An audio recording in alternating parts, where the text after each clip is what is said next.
painful.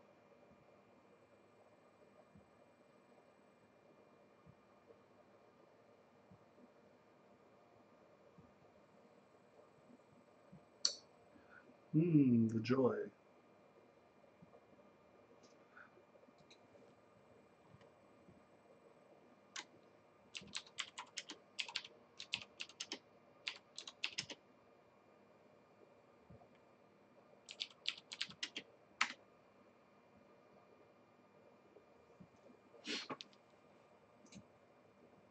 Now we'll see if I can get.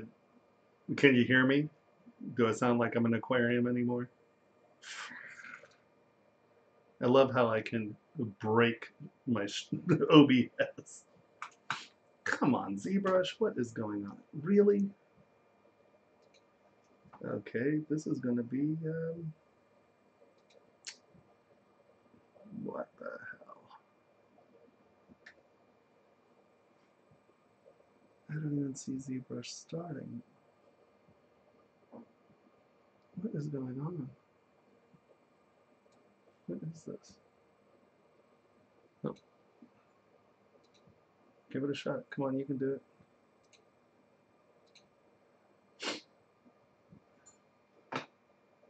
I don't even see it up here. Oh, there it is. It's trying.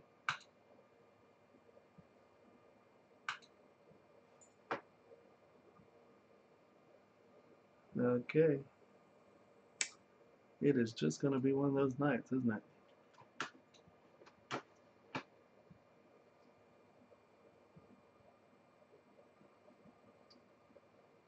All right. Well, for some reason, ZBrush. Yeah, kill it. Let's try that again.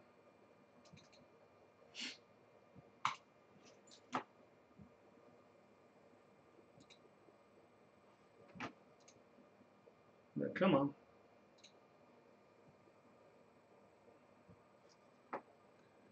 All right. We're working on it. Good God.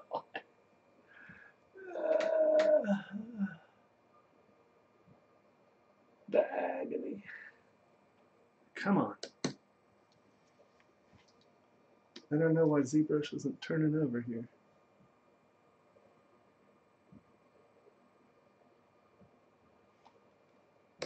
I'm about to throw this thing through a window. Does that count? Oh my God, really? Just start.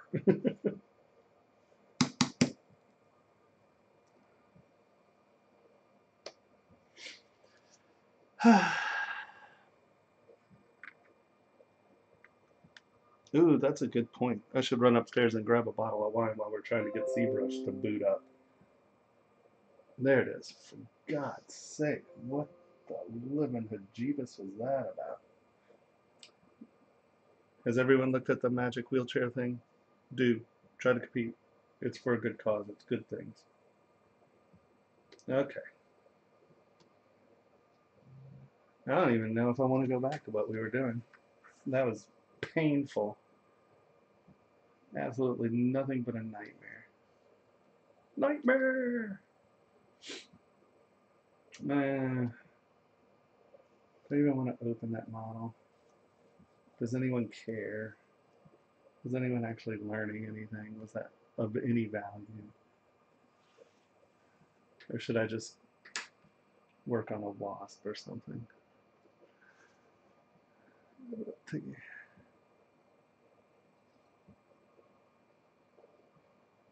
Yeah. Yeah, sometimes it just sits there and sticks like that. I don't know. I'm sure it's me. I mean, because, like I said, if I try, I truly, truly, truly need to wipe this drive. In terms of, go away. We've discovered, no, no, no, no. You just go away. Windows broke my Mobile Studio Pro. Okay, let's see. What do we have here?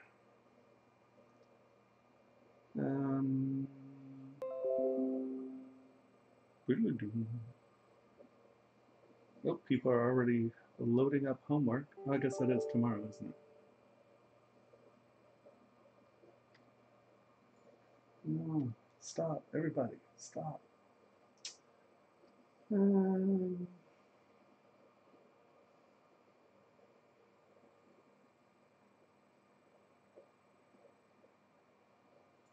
what's this one?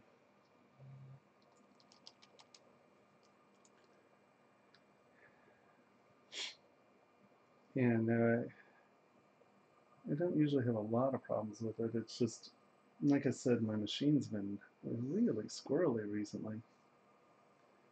And so, have I guess. Alright, let's find something we can work on for a while.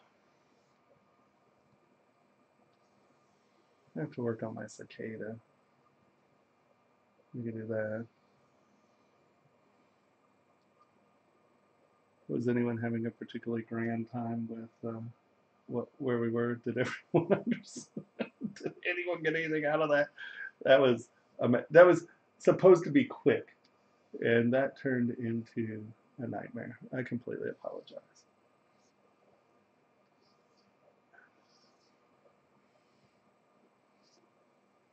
Mm.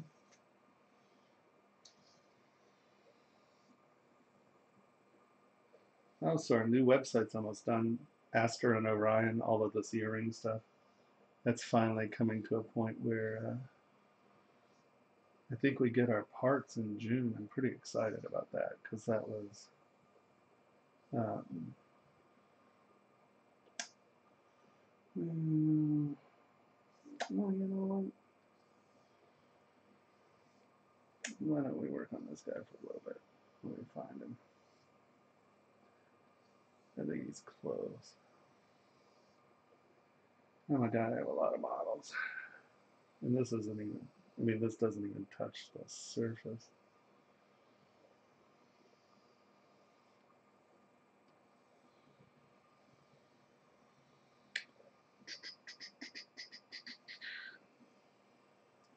I know this is super exciting for everyone, isn't it?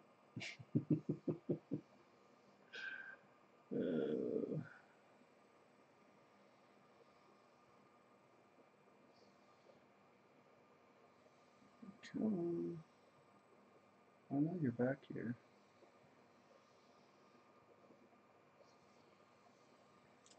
Yeah, you can see all that filigree stuff. That is how many iterations we've gone through to get this stuff right. Oh my god, what a pain in the butt. Getting things right sucks. Just gonna have to say that. Come on.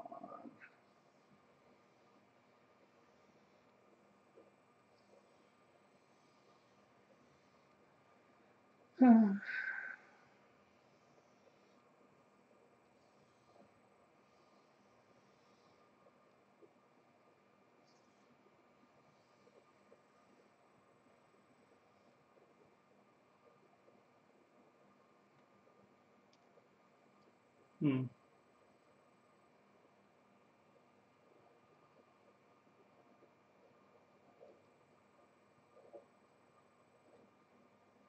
Let's look at our monkey.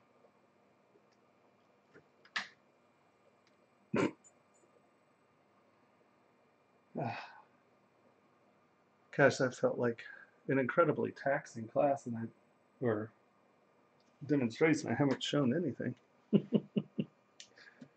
All right.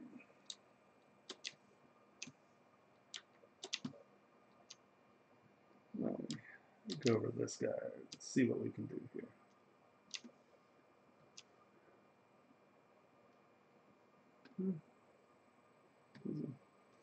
Nope. Clappy monkey. There we go.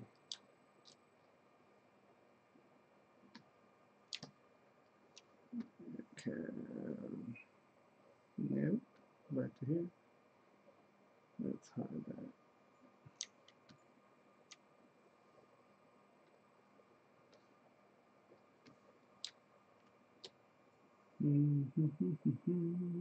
Is that anything? Oh, it is.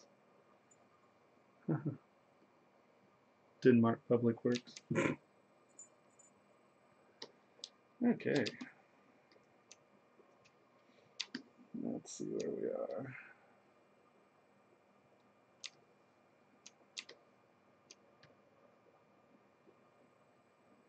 Oh, let's say we need a little work in here. The helmet's okay.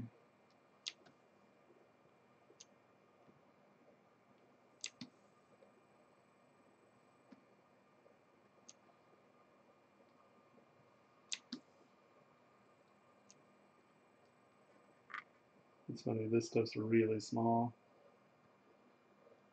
You can see, actually, this will be a great example for this. Let's hide everybody else.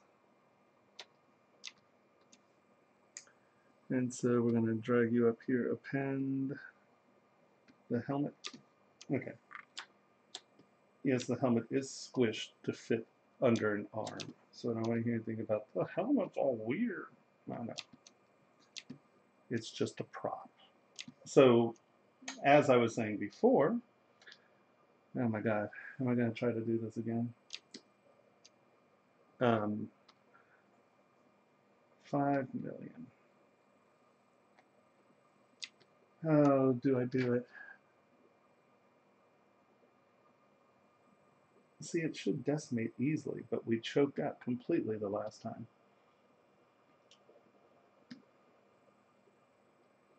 Okay. I'm all nervous now. But everything's clean. That's the only thing running, right? So this should be fine. Oh my God, here we go. Well, we're going to give this a shot. If we completely crash and eat it, so be it.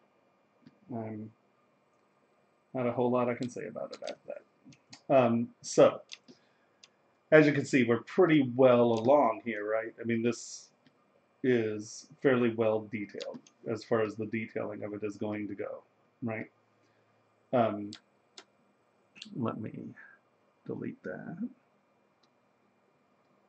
Let's go back and look at it on the model. You can see I had to twist it around because I wanted it to sit a little differently there. And this is an odd shape. I got really torqued though, but it's not something you really notice because, you know, the helmet's just there. I don't know if you know that Hamlet was based on an old king called Amleth. And so this is sort of my joke on Hamlet, where, you know, who's the one who lasted? You know, you can talk to poor Horatio, but you're dead and the monkey astronaut's alive. So that's sort of my little joke there. But here we go. We have this wonderful helmet that is all distorted because I want it to look good from somebody. God only knows why I trashed it so bad. But you can see that we're at 5 million polys, and we get down to things like this stuff, right? And there's just not enough mesh integrity to make these super crisp at this scale, right? You see how it's sort of bitey, and I was going for texture. I wasn't trying to be super smooth here, so. But you can see that we're losing the ability to have mesh integrity. Now this is a beautiful place to use your Sculptrix Pro tools. And that is, we come over here, we go to custom, which is decimate this to 500,000 polys. That should keep most of our detail, okay? So we go custom, keep your fingers crossed that this actually does this and I don't freeze up and break the audio again and cry a little and, you know, become very upset. Was this what broke the stream the last time?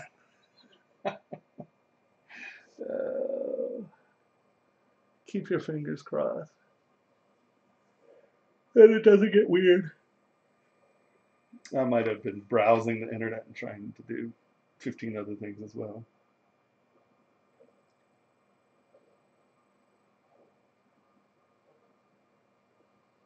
It seems okay. We're not choking out or anything, are we? Sounds still okay?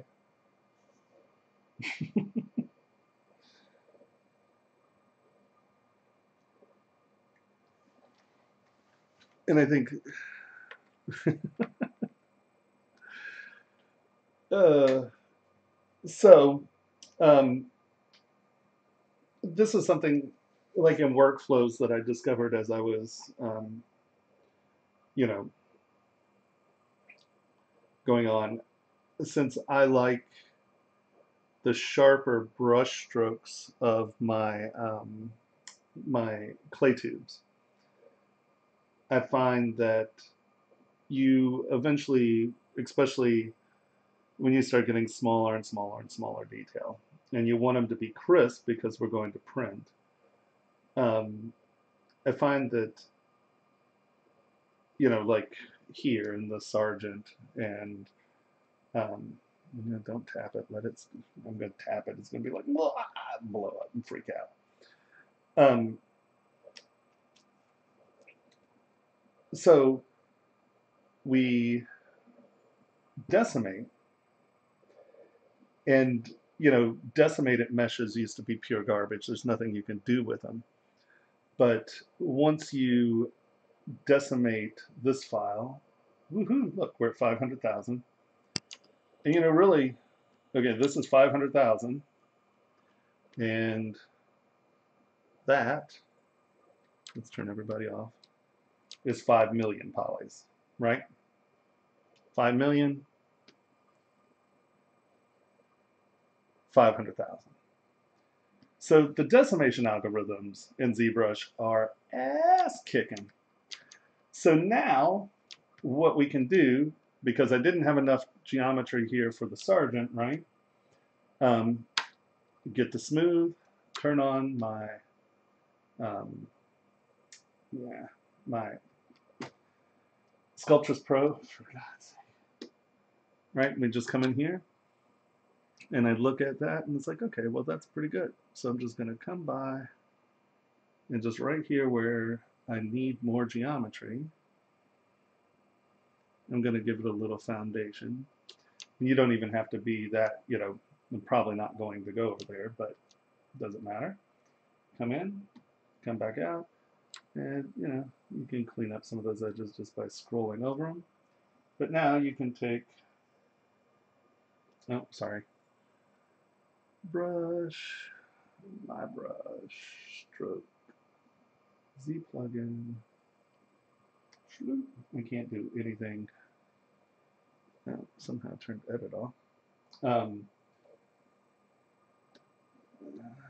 Can't do anything without my my stuff in the right area. So we're just going to use clay here and make it smaller. Change that to 1 for now.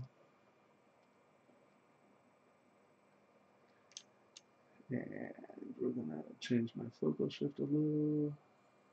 My roll distance is good. Make this a little smaller.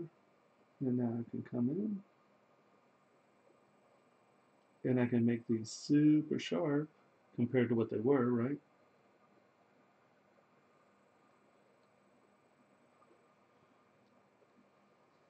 And this allows us to really control where our geometry is going pre-print, right? I can come in here and sharpen this up if I wanted to. You can see why, like I just drug that over. Let's look at the mesh, right? Yeah.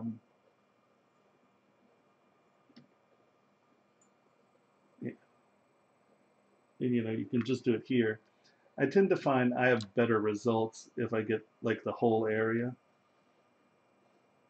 because then it's not trying to struggle with give it a little buffer. Because see here, it starts to struggle with trying to get the connections, where if you just do the whole area, you get a better product, right? And so now you can see that we're able to really sharpen that stuff up quite a bit.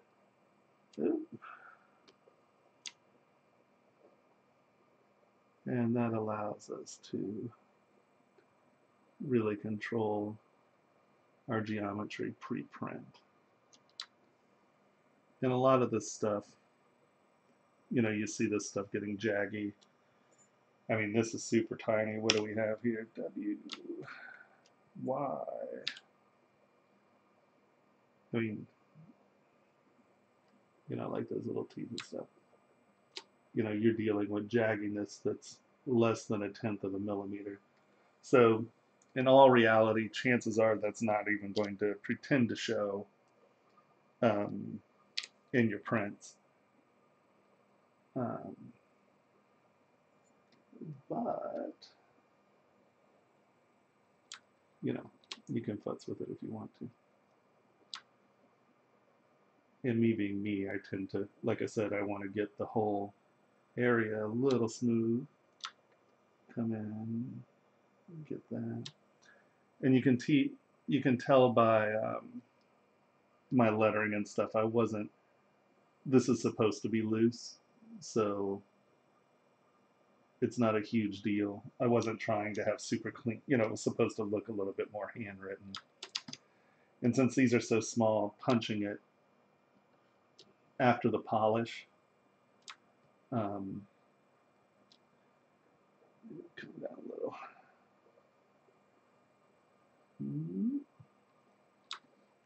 See how clumpy that was? It just didn't have the geometry to do it clean. And the nice thing about this is you just keep doing this, and depending on how much juice your machine has, you're going to wind up having to, you know, you're going to run out of geometry. You'll hit your geometry limit.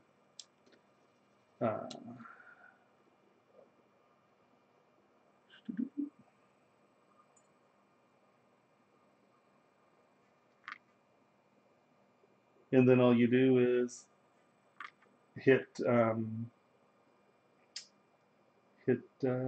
redecimate, or one of these. That's why I have these out here, because that allows me to kind of work on this until it says, no, you know, you need to, there's, you know, it can't do, oh goodness gracious, form a sentence, my friend. There are limits to the geometry density that the Sculptris Pro will work with. And a lot of it has to do with, you know, how much juice your computer has, because my friend can't do 300,000 poly models in Sculptris Pro. It says, nope, can't do it. And mine I have set a little higher, so I think I can work on something that's up to like 2 million polys, but it just is really laggy and choky at that point. So you can see how we brought this down to 500,000 polys. It allows me to come in and really just tune up the areas that I want to have clean geometry that before I couldn't get because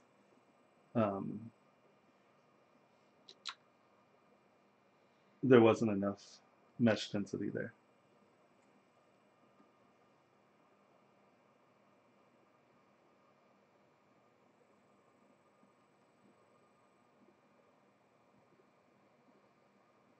Right?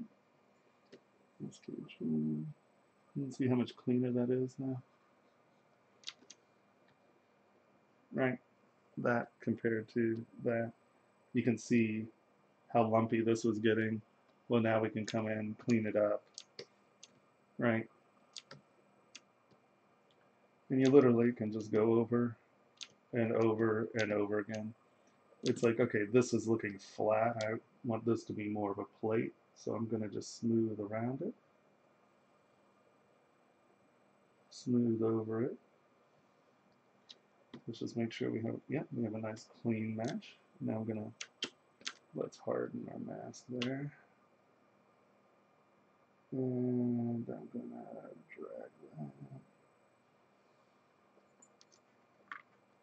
Okay. Shoot. Shoot. W. Center. Let's just make it a little straighter, pull it out.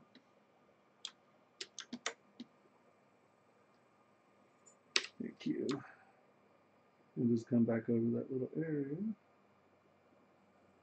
And see, it's super nice where whenever you stretch your geometry out like that, this is where the Sculptris Pro is super helpful too, because you just run that back over that, and it's no longer distorted. Like there, normally we would have a weird little pinch. No, not now. So we just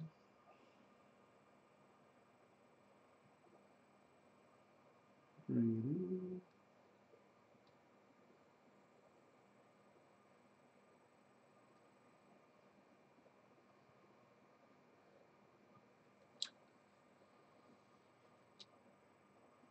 And see, I keep my clay tubes with backface masking on, so it acts like clay tubes.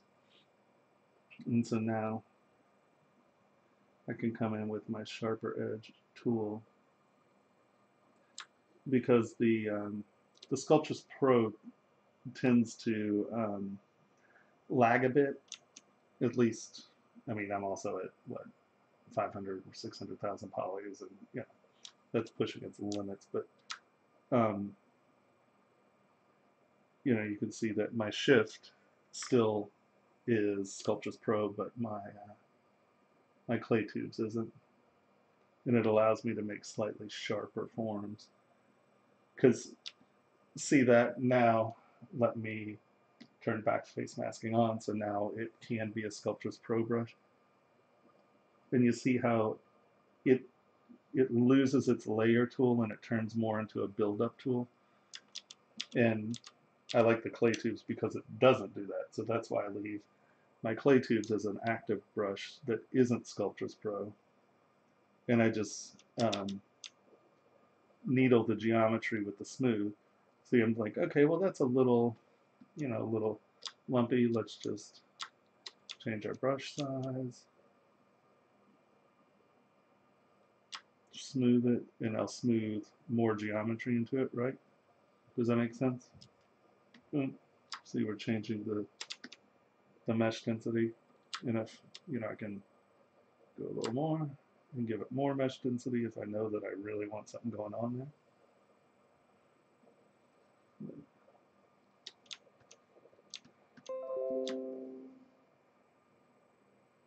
there. It's funny to see when people upload their homework for class tomorrow. I want these to be really sharp. All right. And you can see we start to climb pretty quickly when we get that small. See, we're already up to 620,000. But the other nice thing is, let's say you know that, and we will see the inside of this, but as you're working, you know that the backside of your object isn't going to be seen. And even here, like, you can see, like, and watch this number drop. You know, we can make these bigger, and you can see how I'm back down to 580, right? And so you can come in here and really start to sort of control where your geometry is going.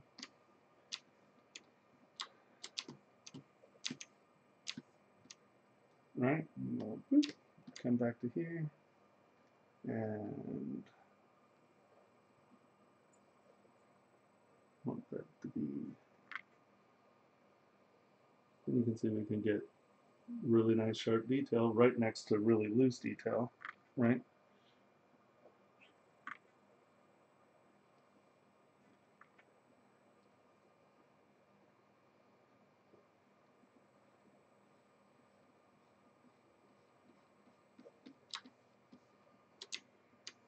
You know, and so let's say, oh look, this got sloppy. Well, it's super easy. Just smooth over it. Smooth over it. That got sloppy because I didn't have back face masking on. I smoothed through this, I guarantee you, because that wasn't that bad just a second ago. And so we come in, we smooth it out, come back with an edge, smooth, and then let's clay fill.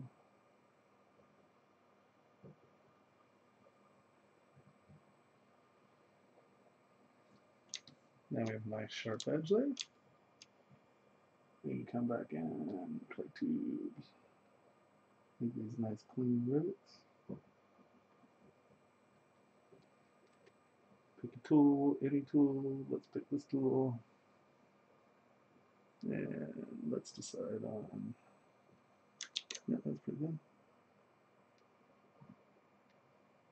And you can see how these are razor sharp and crisp.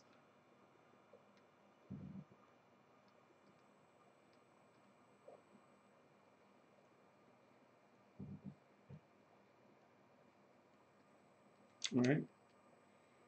Let's look back at our mesh, and you can see how those are loading up with the mesh.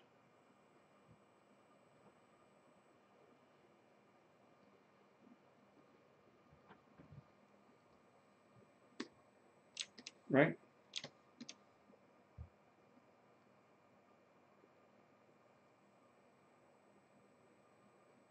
Let's turn the intensity of that up a little. There we go.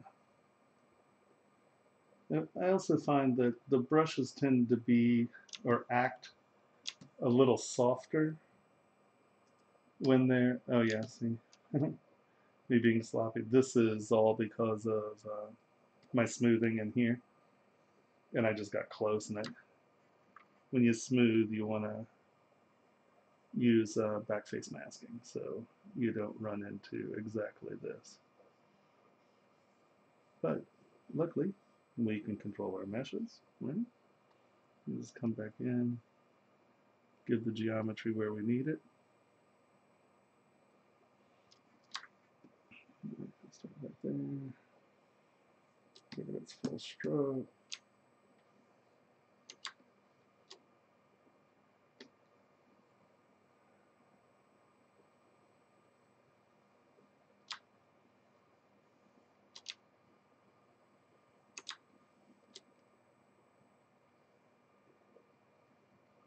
Mm-hmm.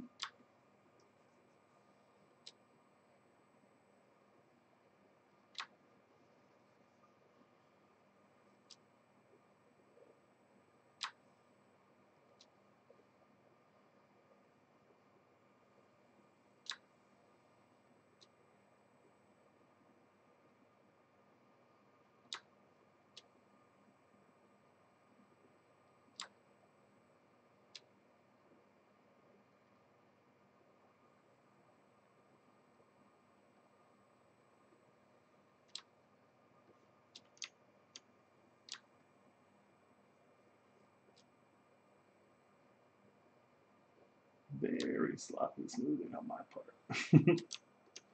Alright. Right now these are really what did the depth here. See, we're at 726. Let's go back to that. And let's just punch the, oops, too much. Too little. Come on.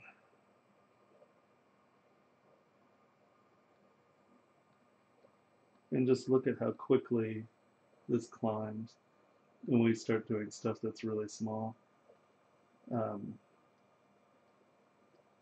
But once again, this is just absolutely the best way to come back in, do changes, tune up the areas that are a little sloppy because you didn't have the geometry in your initial model. Right? I'm not usually one for outlining of forms so much, But these have good steps, and once again, that's going to be so small, I really want to punch those details on that. Yeah. Now, this, I must have been like drinking or something when I distorted this. This is really wonky. It's really bad. Yeah. You know, even stuff like this. Just come in and even just adding that little geometry, you can see how that can be cleaned up pretty well. Right.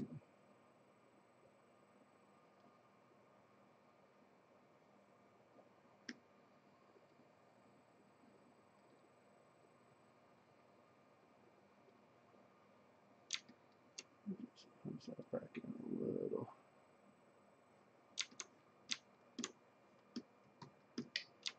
Alright, and since this is really just the show face, we'll come back through and just touch up some of this stuff.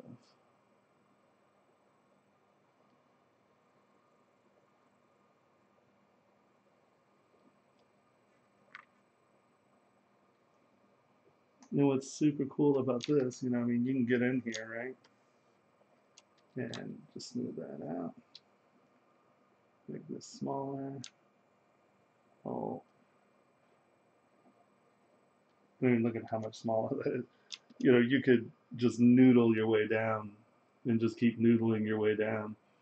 And it's great because, you know, like I said, you know, let's say that this is, you know, then I'm going to use a 9-micron printer, or set my SolidScape at 9 microns. And I want to come in here. And then let's just make this smaller. Now watch this jump. Right, we're going to just go.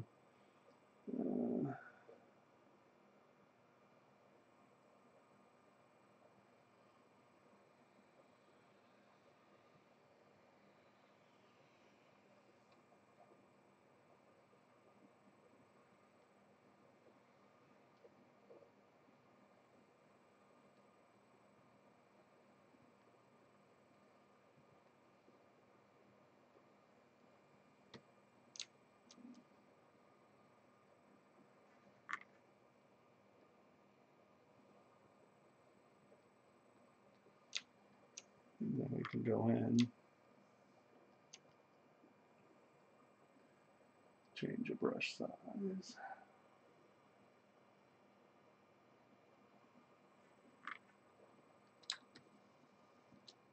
It's slightly bigger.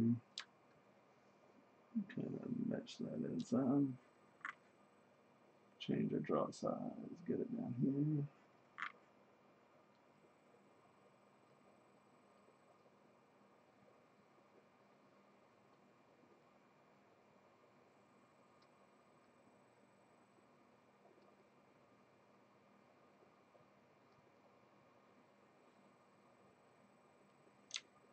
Right? And you know, that's absurdity. This is a character. I have a.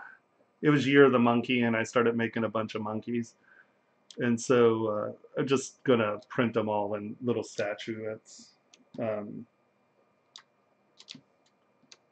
These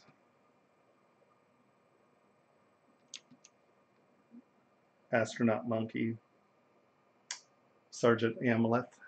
Amleth was the king that they based Hamlet on. And you know, the Horatio, I knew him well. Well, there's the king of Denmark, Hamlet, and Sergeant Amleth, the monkey astronaut, is actually still with us. So he's sort of like, you know, screw you and your evolution, buddy. So that's kind of where this came from. It was kind of a joke. But you can see that by um, decimating and then using your dynamic or your Sculptris Pro. I mean, and let's just get a ruler out.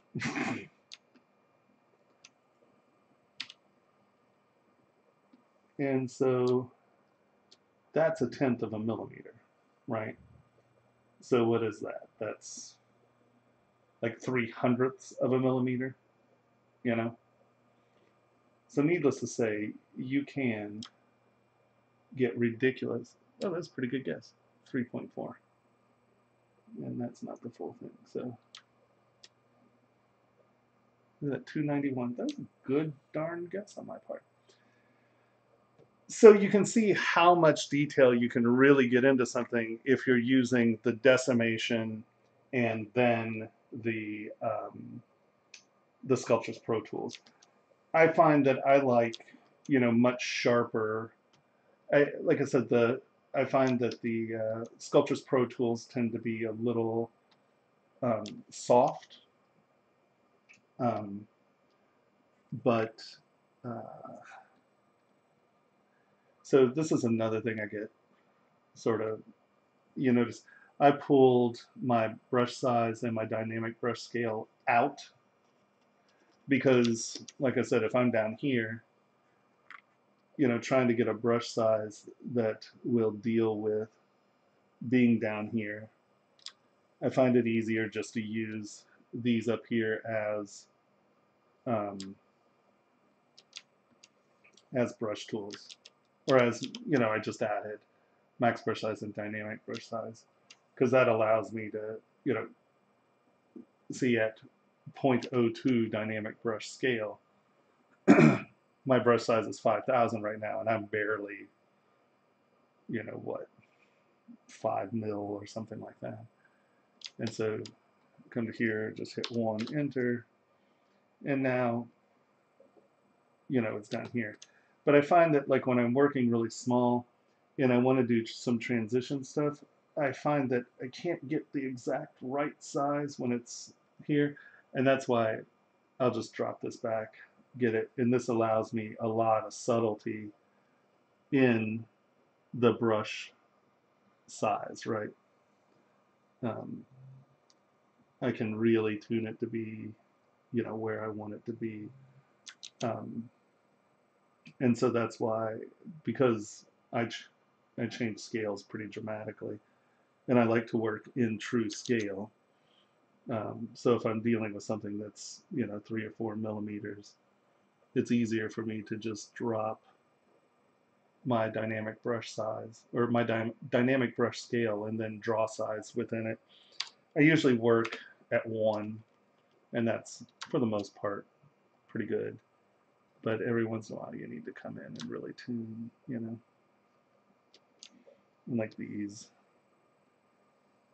are muddy in the scale, right? So just come in, kind of smooth everybody out. That's too much. Make that smaller and then go over it.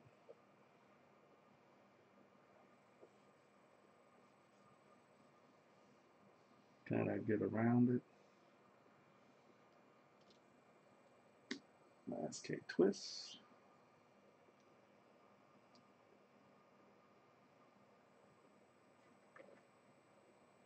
Get that up off the surface.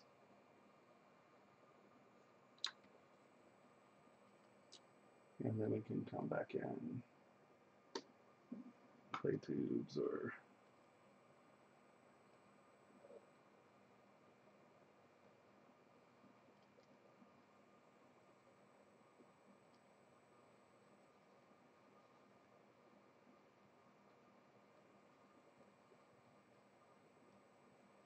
right.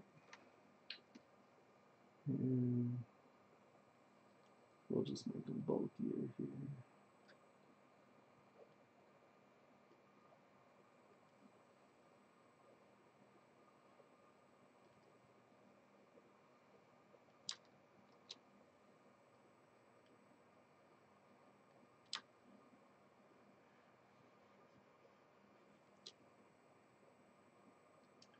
And you can just come in and make sure these edges are proud.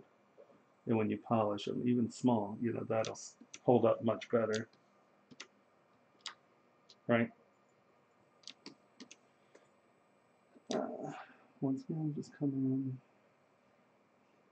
in. Like I said, I like to overbrush a little because when you're trying to go to small and it has really dramatic stepping, it doesn't always work. Sometimes it gets a little weird.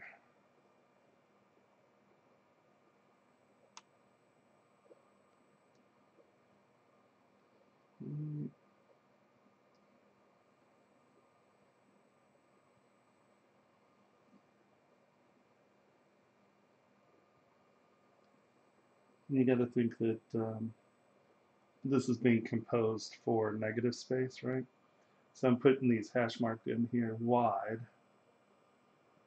and then that way, when this is painted or whatever, um, that'll read dark, and you'll just get a little bit of your bright lines. And then let's turn that down a little.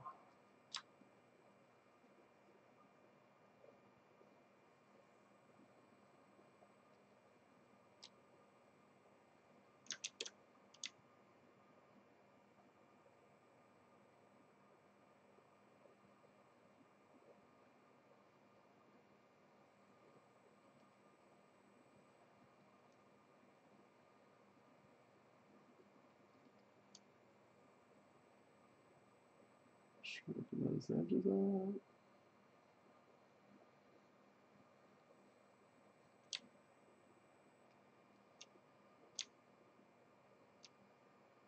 Right.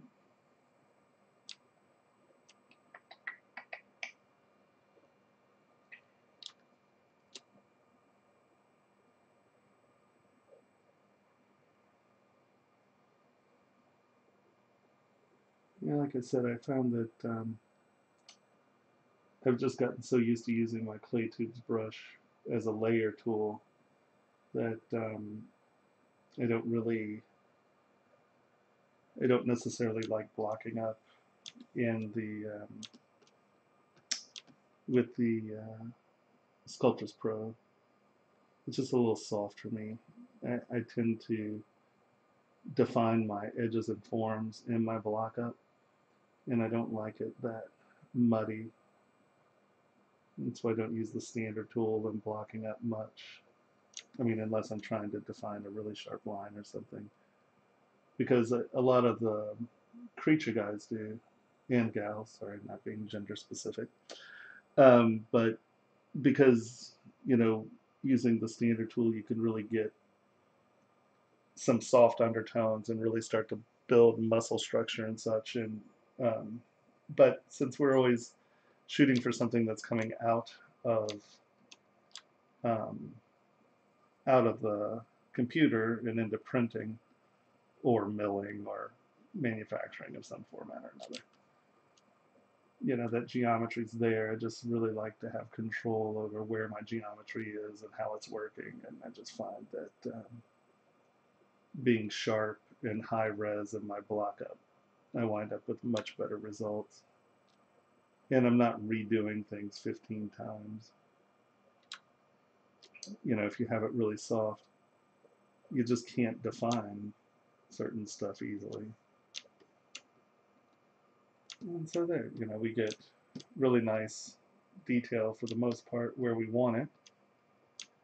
And we can really control where that, oops, wrong direction.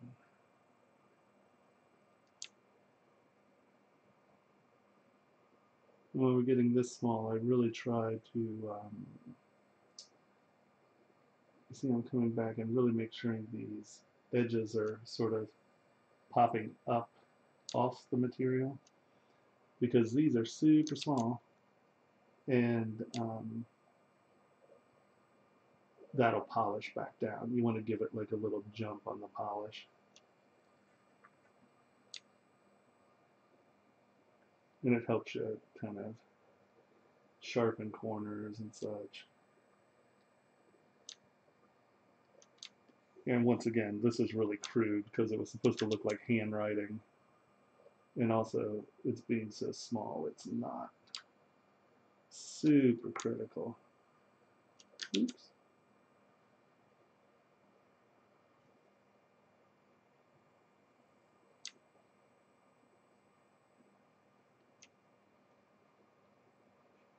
Oops.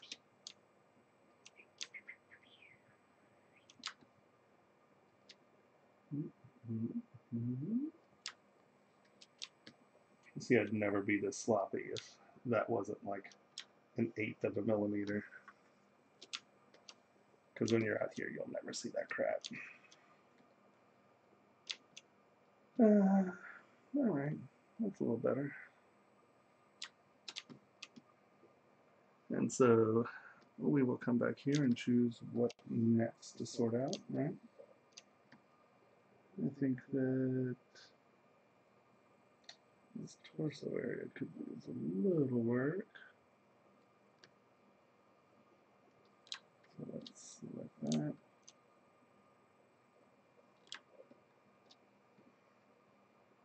Okay.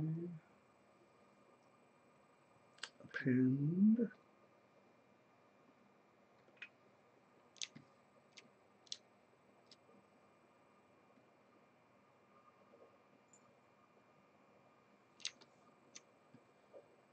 All right.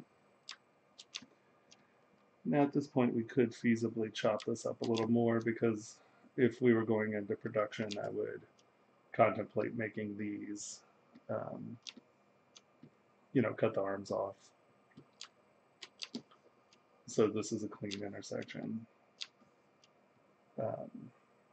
You know, you feasibly could make a cut here, you know, just depending on what you're doing. That'll also keep the mesh size down. But let us see if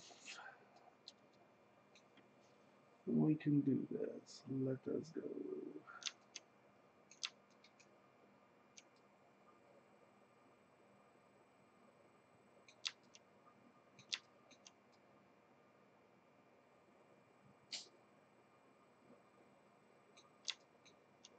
I think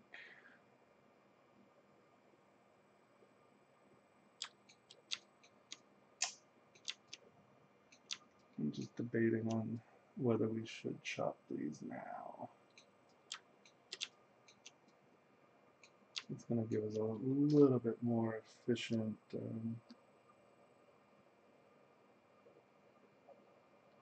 use of geometry. Like we can take each arm down to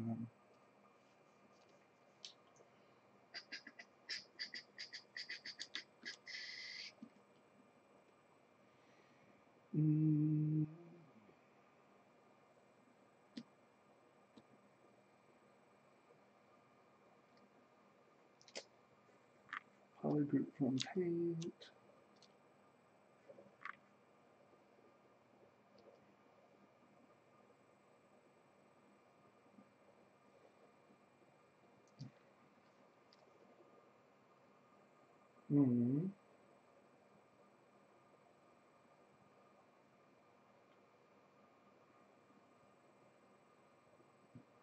Is 14.5 million too big to do that?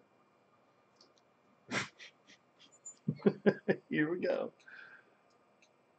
Escape.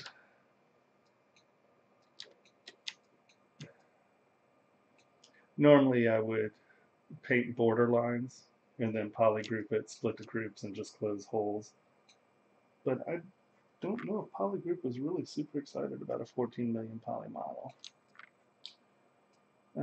So let us do this.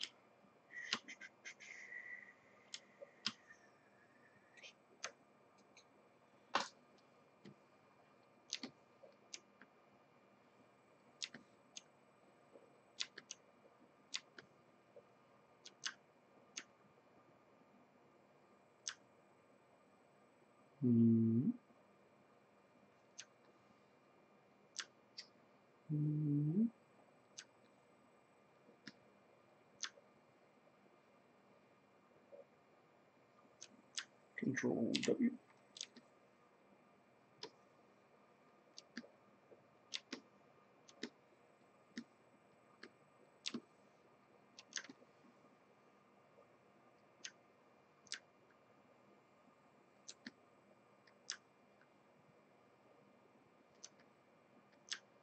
Get down in there.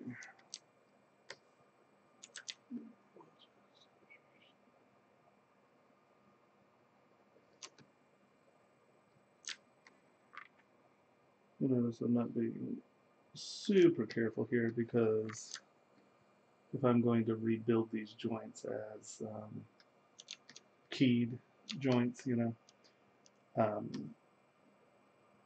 that's going to be rebuilt anyway, so it doesn't, I'm not super worried about it. W.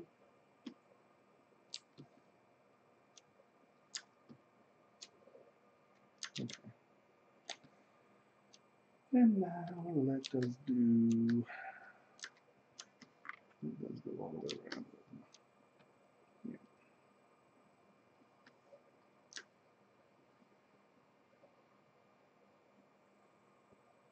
Mm-hmm.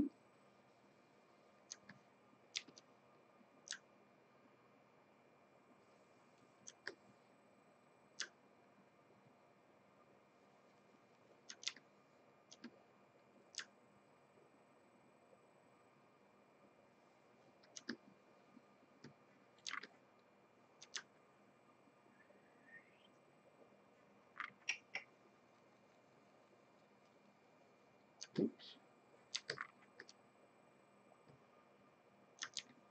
Mm-hmm.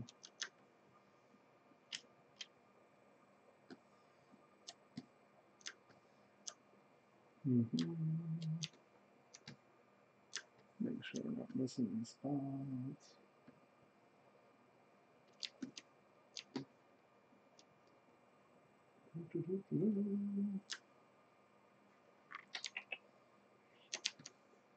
Control W.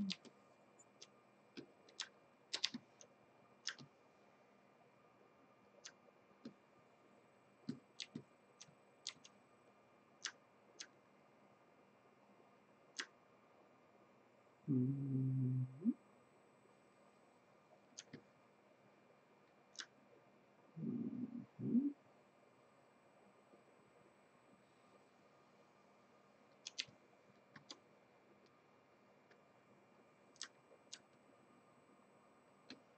I think I should have lost that.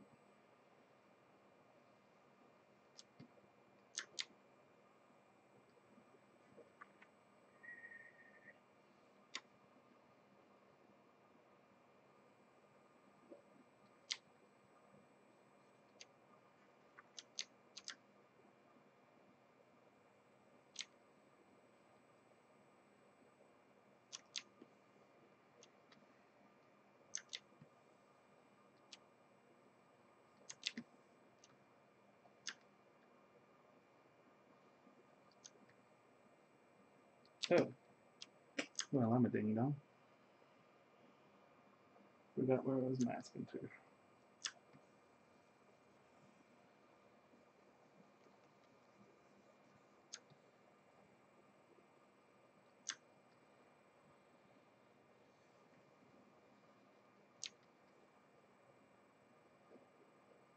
Mm-hmm.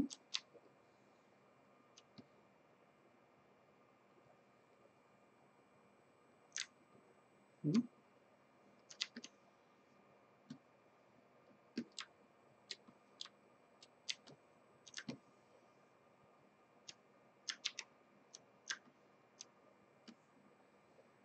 Okay, Control W.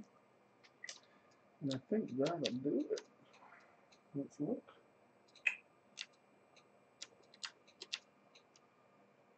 Split two groups. Boop.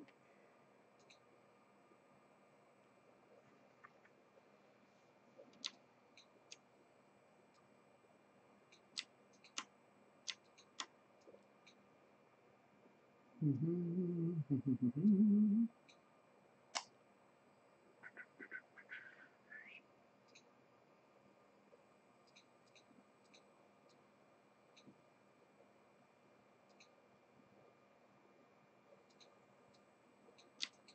You can see how just using closed holes knocks that back.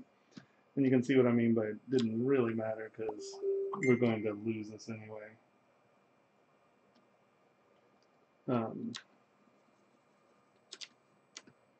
Right? Because that'll probably key into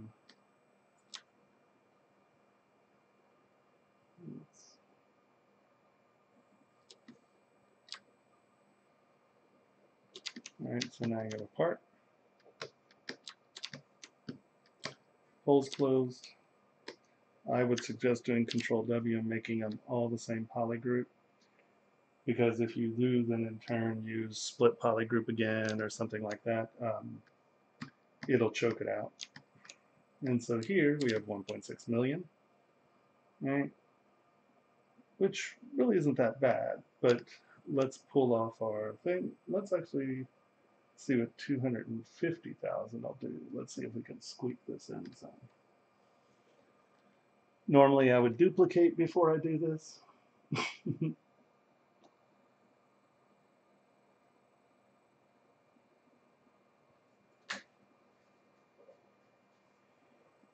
How's everyone doing out there?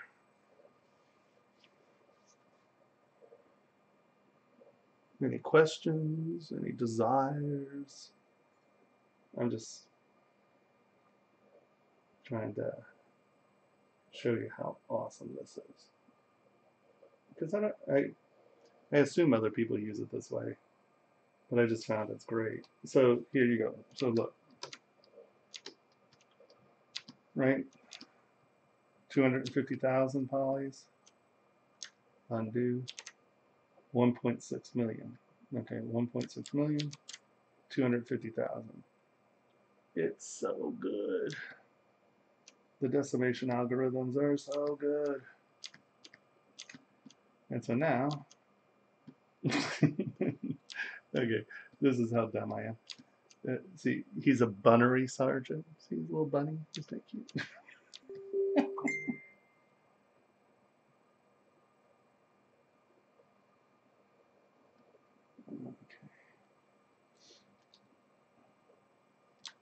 And then once again, look at our mesh density, right? Like I said, I like to come in and smooth in. Now, that might be, well, this might be smoothing a little too much, but not really, because we're going to come back in and make this sharp. Right? Drop that back behind the bunny ears.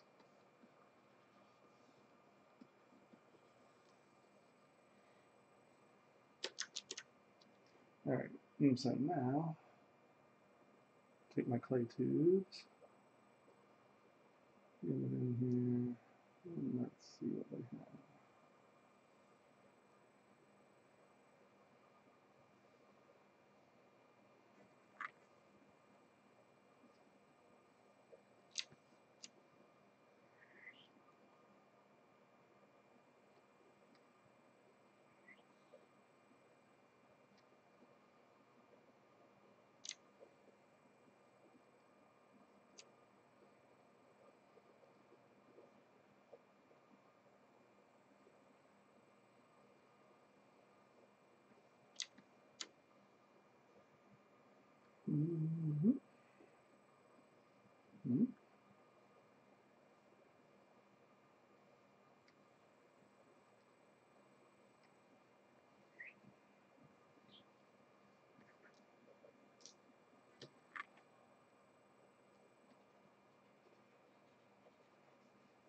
SK trim.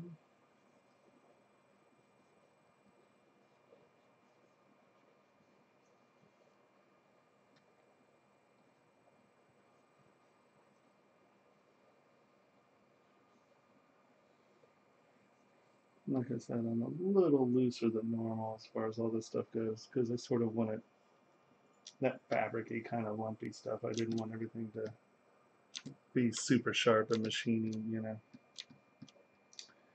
And then since we have more detail in this guy, we'll just shrink ourselves up. Smooth.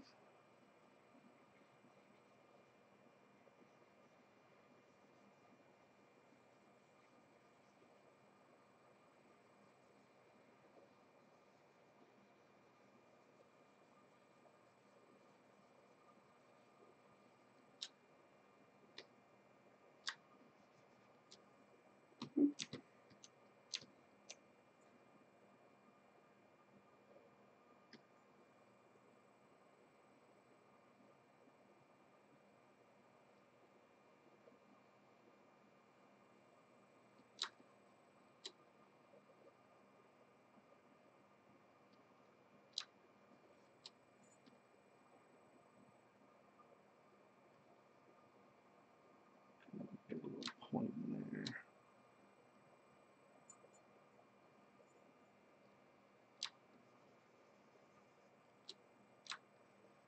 Did I put everyone to sleep?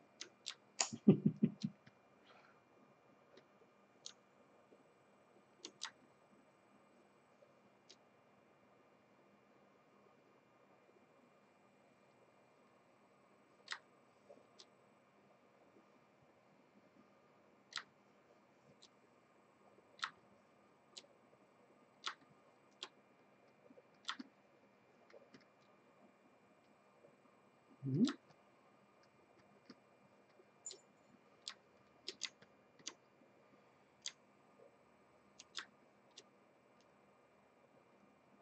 And you just make your brush size small, huh?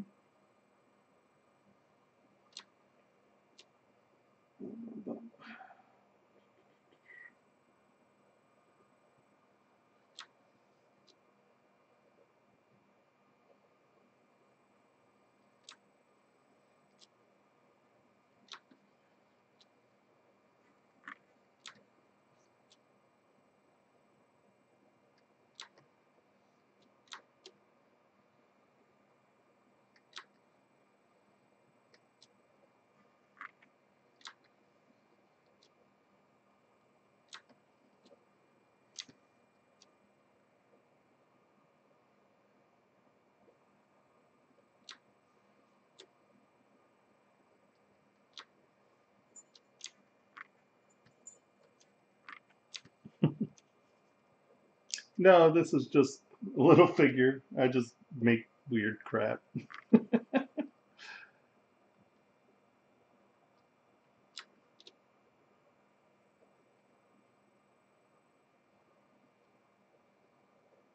like to make toys, and uh, I made, I used to hand sculpt D&D figures, and I worked for Raw Partha, and then did a little bit of work with Citadel, kind of, and um,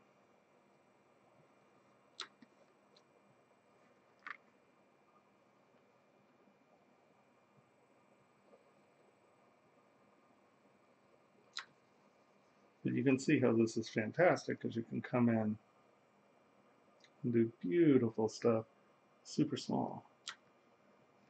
And you know, our mesh is still 350,000, which is just absolutely absurd.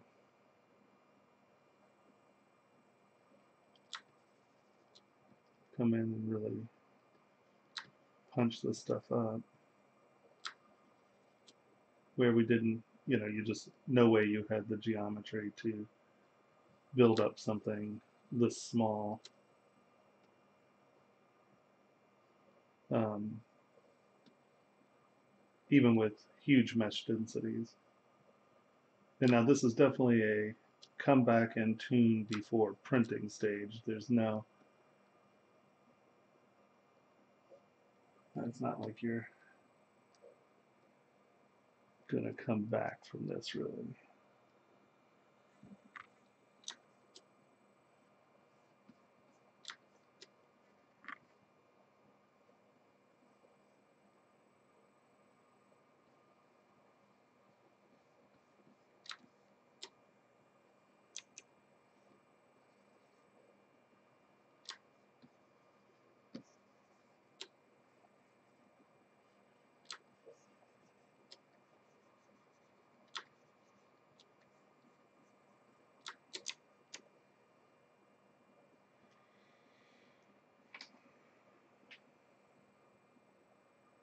Yeah, he's a buttery sergeant.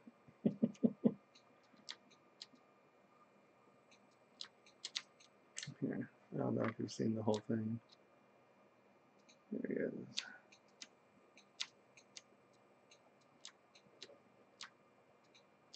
There you go.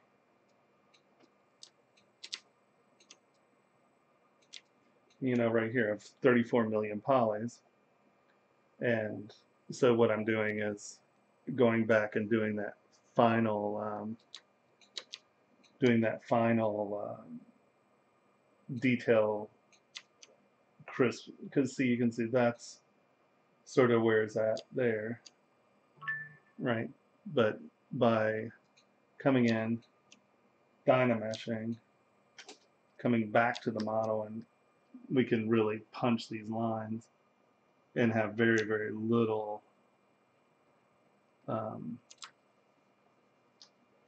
mesh increase, right? And you can see how much depth I've put back into this, and that is so when it comes out of the print, you know, these are super small. I mean, what are we dealing with here?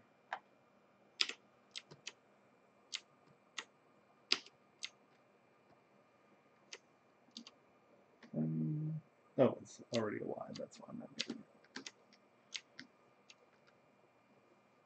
You know, you're dealing with, he's under 3 mil, right? So that's really going to help.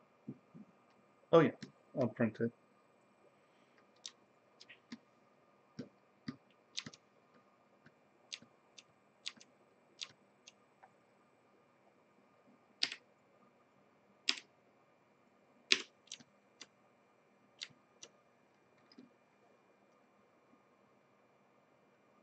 You're slightly pissier look.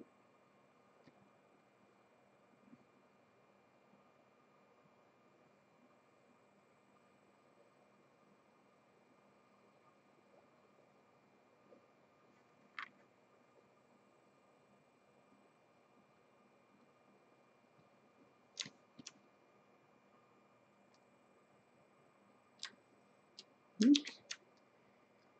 You do have to watch out though.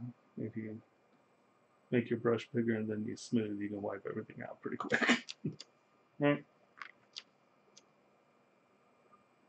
So now he's going to show quite a bit more sculptural than he would before.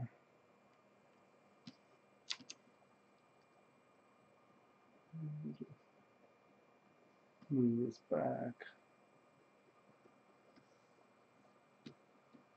to make his face punch a little more, so he's a little less flat. Oops.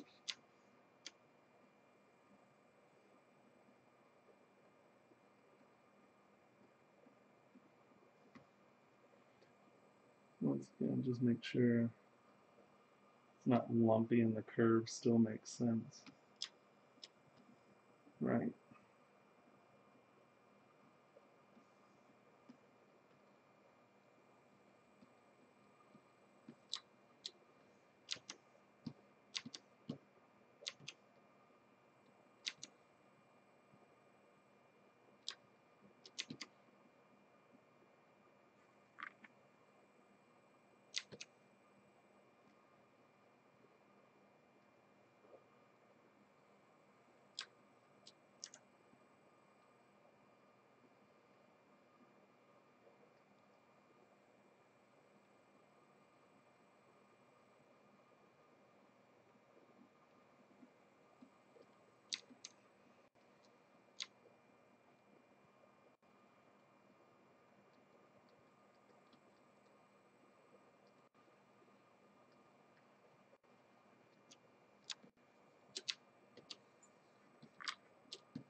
Oh yeah, all kinds. I mean, I print tons of stuff. I don't know how much is here actually. Yeah, I print everything all the time. I print and print and print. Yeah. Let's see. I mean,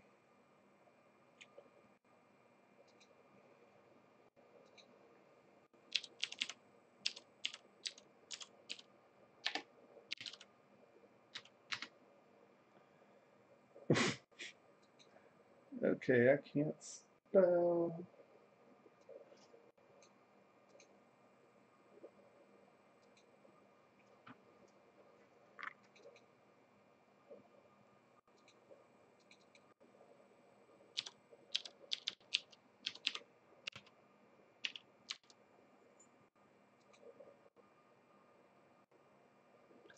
Are you kidding me?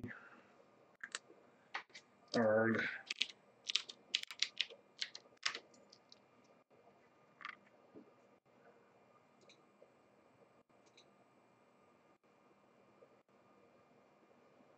All right.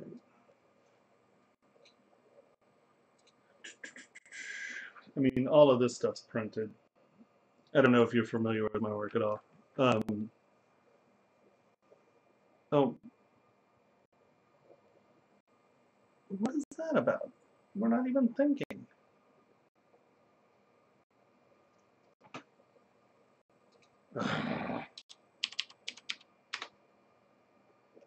Am I still, can you still hear me?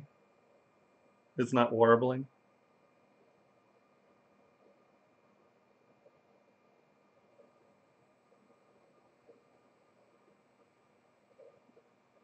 Just weird. No, I don't. It's bizarro. I don't know what. I think it's the OBS, but it like it wants me to. All right, whatever. You don't need to see me moving. Yeah. So all of this is printed. Um, so I do stuff like tables, and right, this was sculpted in ZBrush, and then printed in two parts, welded. Right, Metal Physics did this. They're a fantastic foundry, and then yeah, and so we have from tables to like really tiny jewelry. You know, these are 8mm beads, so you know you're dealing with a 14 mil bead, and you know I'm known for psychotic detail. There's the model, right? And you know it's actually pretty impressive that we got it. I can't tell you, it took us a long time to be able to get this level of detail mass produced. You know, these are all mass finished. There's no one touching them by hand. It's all just mass finish. Yeah, yeah, exactly.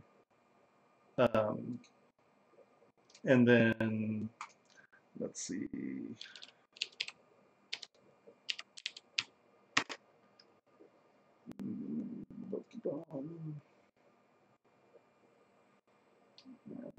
I have some weird friends. Maybe that's unsafe. uh, oh, yeah, so here's the picture of the model. But you can see it's an elephant and has hooks, and it's a coat hook.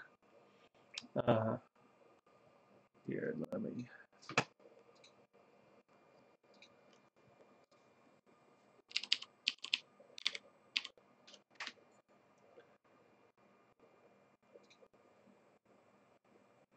Where are your files?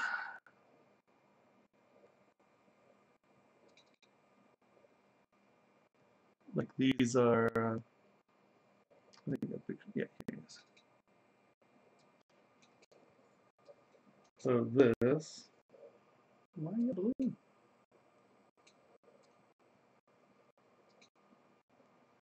So this is the model. That's a crab card holder. That's the model. Sort of cyclopsy. And you can see it as the hook. So it's coat hook. And you can see there it is. And that's just printed in the black on Form Labs. So we have elephant um, elephant coat hooks. Shit. Let's see.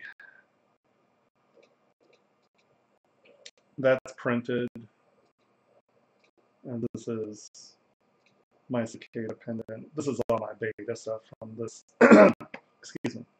From this release of ZBrush.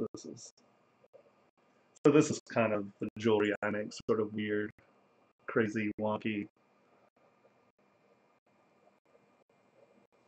My voice is starting to chop? No. I don't understand.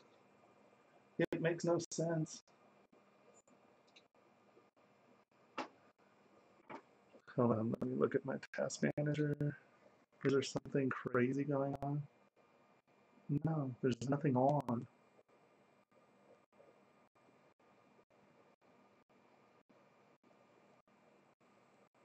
I don't know. Where do I see frame rate? Stream output. Bitrate 6000, audio bitrate 160. I'm not seeing frames per second anywhere. Audio. Yeah, 60 frames a second. Found it.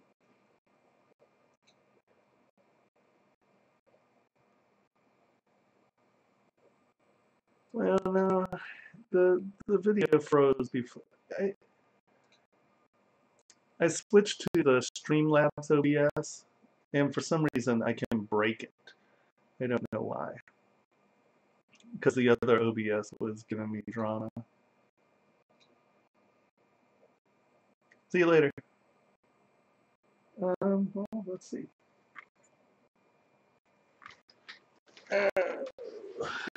There's a plug in.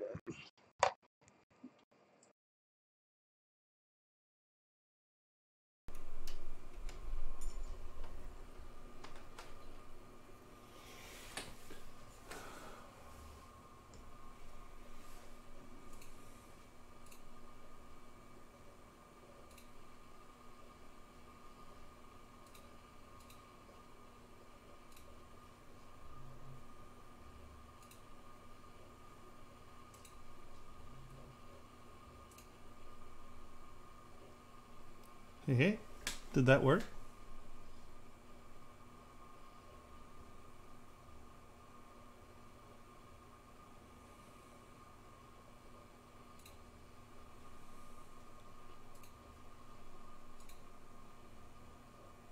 No. No, our speeds are ridiculous. I think we have our speed test is, well, let's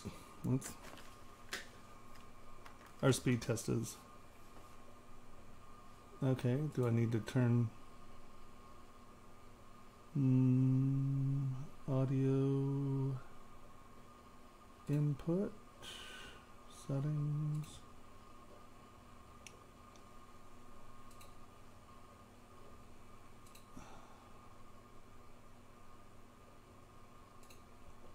Is that working? Did that help?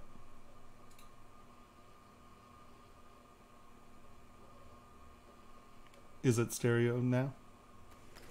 Did that help? Hello? That's working.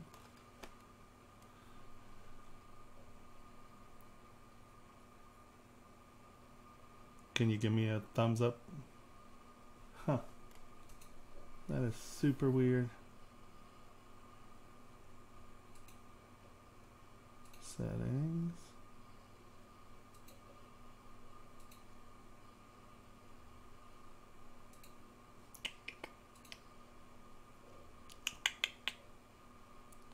It shows it's going out into.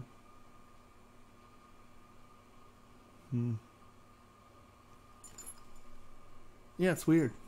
For some reason, if it starts to go, it starts to choke out the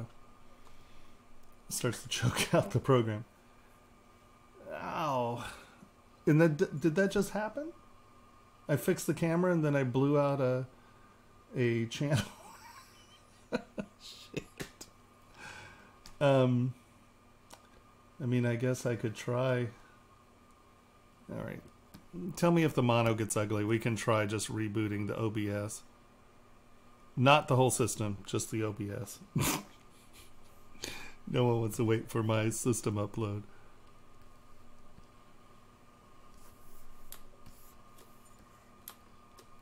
Oh, my mic's plugged in.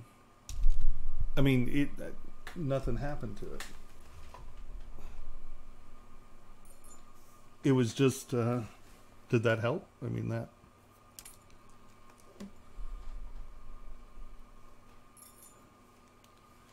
No, I think that somehow or another when I overpower the OBS, it chokes out.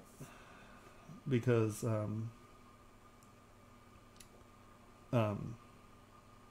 that's weird. I have to talk to Kyle about that. I don't know what to say about it. All right, well, that's...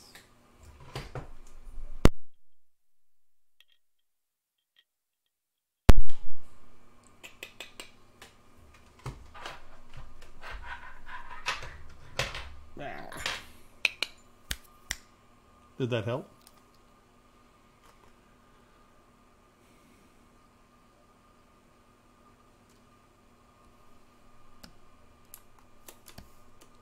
La la la la la la la. Anyone? Anything? Sorry about that. I mean, like I said, I can, if it's really annoying, I can restart OBS. You know, but I don't know. After my 10-minute reboot.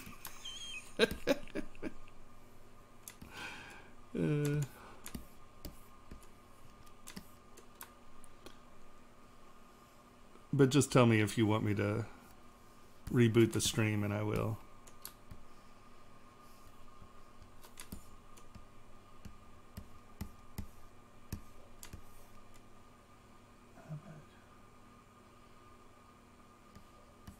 Right on, right on. How we doing, sir?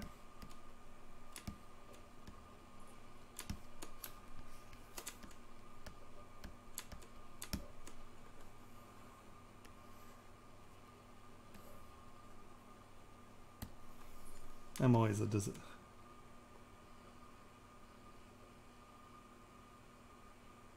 yeah, I honestly, I think I just break OBS. I don't know, because it's random. Because once it goes, like something happens. Let's say I'm doing something stupid like dynameshing a 30 million poly model or something, and it hits the, you know, the choke point, and then it just, like, it never comes back. I like totally pork the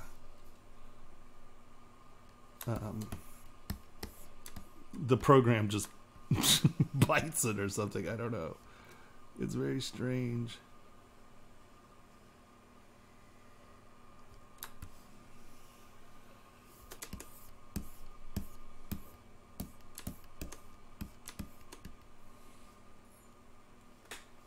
Cool, cool. And how are you doing today, sir?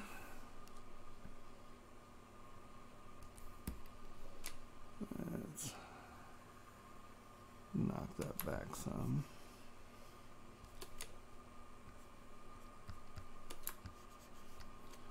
Let's...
Now that is weird.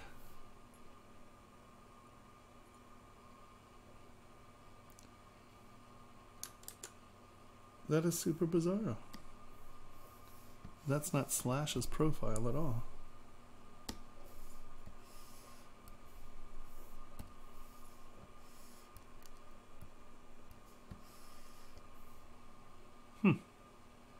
Slash acts really weird, and some brushes just really aren't designed to work with the Sculptris Pro. Like none of the moved brushes work with it. You can see that the profile. So this is Slash with Sculptris Pro turned on, and you can see it's just sort of a U shape, which is really odd. Where you turn Sculptris Pro off and see how sharp it is. That's fascinating. It's always interesting. I don't know. Interests me at least.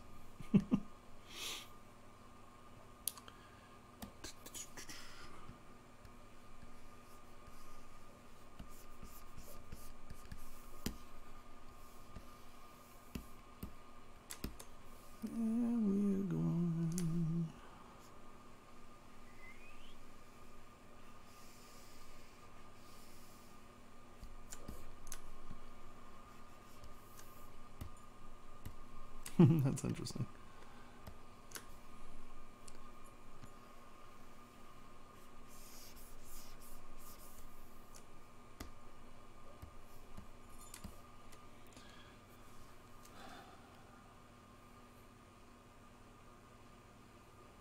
I didn't realize that there was something going. I mean, this is on Twitch. I don't have the chat thing that allows me to go through the other things. So no, the only chat that I can see is the stuff that on Twitch. Can you talk to the cost of all your printing costs? I just print 5 cent a block worth. Yeah, well, that table cost me about $5,500. Yeah, maybe just a little bit more. Under $6,000 it cost me to make.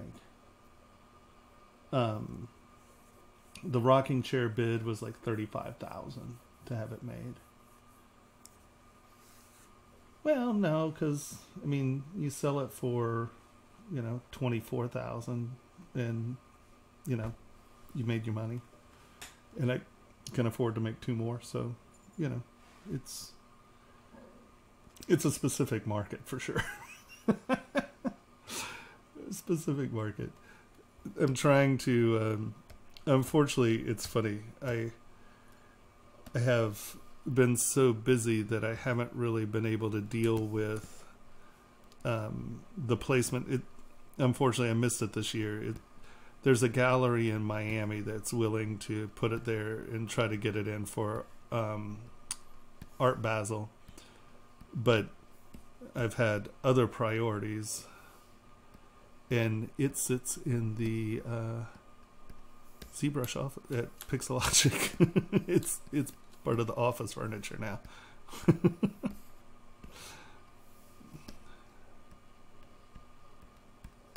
They're probably like, get this damn table out of here.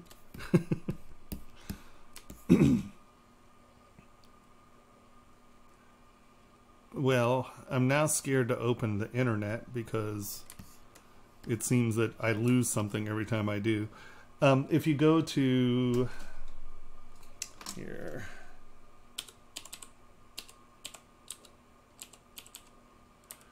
station.com/TF.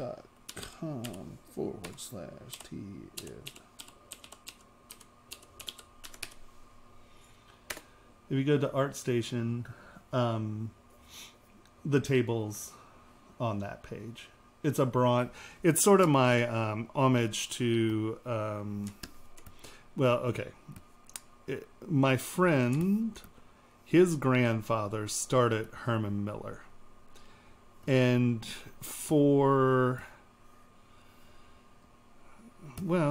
it was when we introduced.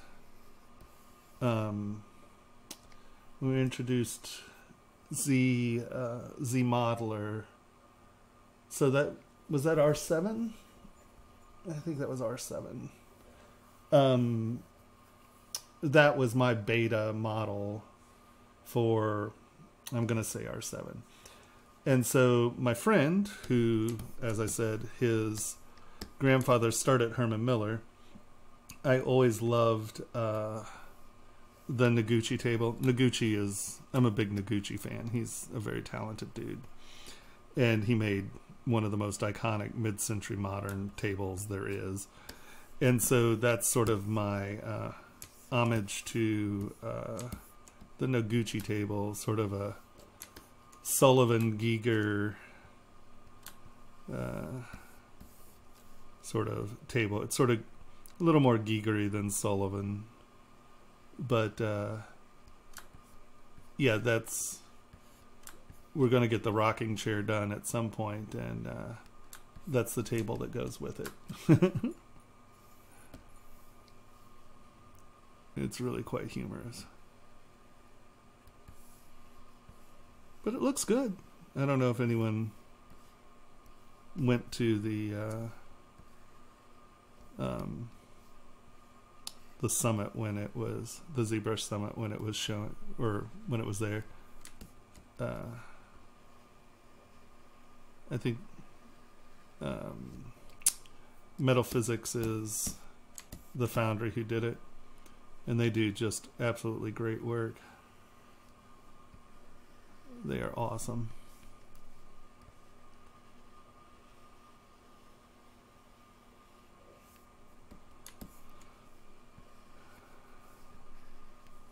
They are awesome.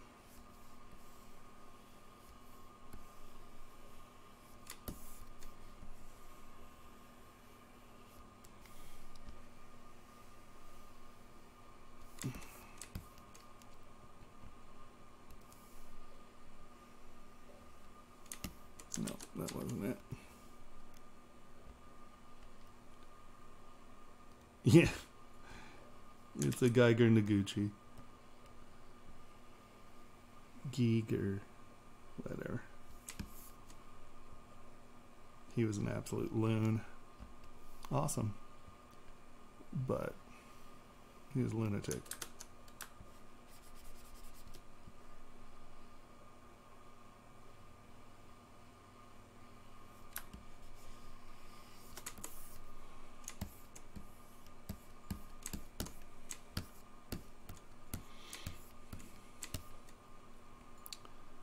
La, la, la, la, la.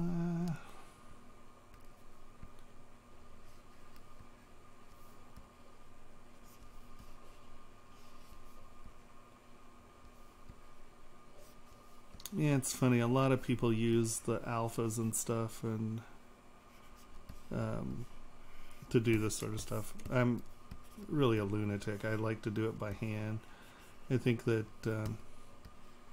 your brain recognizes the irregularities as opposed to the extreme regularities of alphas and like Noisemaker and all of that. And I just find that getting it to where it looks a little bit more like fabric, and I don't know, it's one of my weird little trips. I just think that, like, I have a lot of jewelry students who come from CAD, right? And so I just view it sort of as like the CAD mind. It's like, oh, I can get the machine to do this for me. Oh, I can get the machine to do this for me. And poo on that, you know.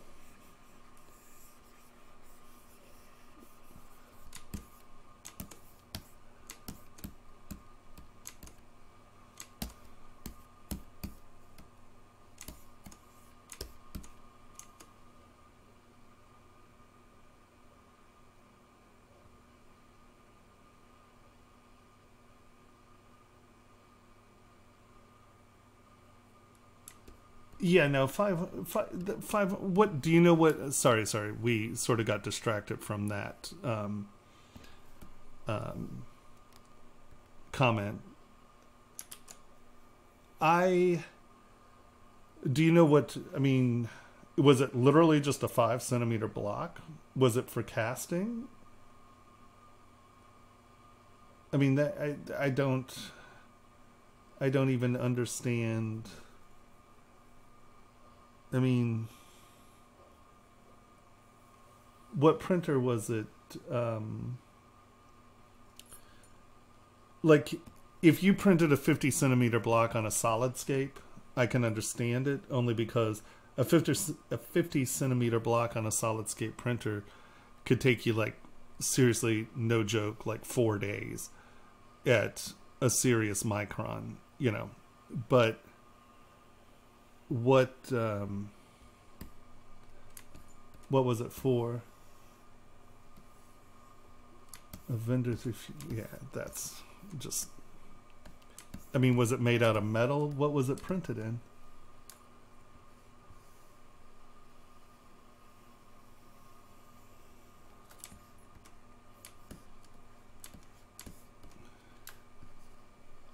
Is Fusion 360 one of the jobber sites? Printed in aluminum. Well, was it solid? See, the problem with metal printing is you're paying by time. It's Autodesk. The problem with metal printing is you're paying time. And depending on the resolution that you're printing at, some of the printers can take a long time. Like I said, SolidScape is slower than dirt if you're, well, it's slower than dirt no matter what. But you're getting a true, you know, 25 by 20. You can get a true 12 micron print. I think they even have it down to 9 micron now, if I'm not mistaken. But, you know, a size 12 ring took, oh, I want to say it was 3.5 days. And I think that was like 45 millimeters tall. You know, if you're paying by the hour, 4 days adds up quick.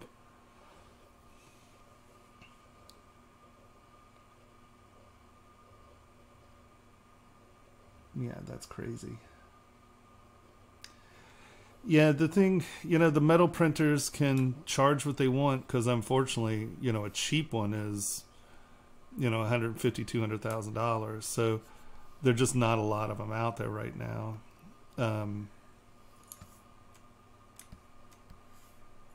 Yeah, so for the most part, you're paying whenever you're getting. Most of those places are going to be charging by time. And that's another reason why SolidScape models are expensive as well, because it just takes a lot of time. I've just been kicking these things out in the resins on the form too, and it's dirt cheap. So, but I mean, you know, if I'm doing production models, I'll do them on a SolidScape.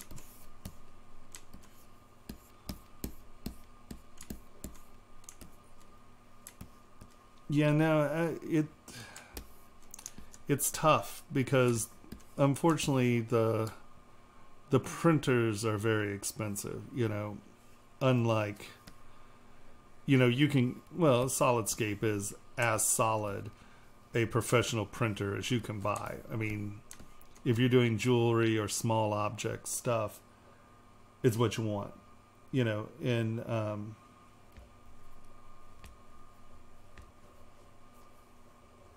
yeah, because I wanted it made. I just wanted to see it, you know. I liked it. It was fun. And I know that once I get it out there, it'll sell. I'm not too stressed about it. It's just, unfortunately, I've been starting 2 companies, and I'm trying to get my certification program sorted out for ZBrush so I can start certifying, giving certificates for jewelers. I'm just about to start. I've been working on it for a while now, and we just got an education platform sorted out. We think, but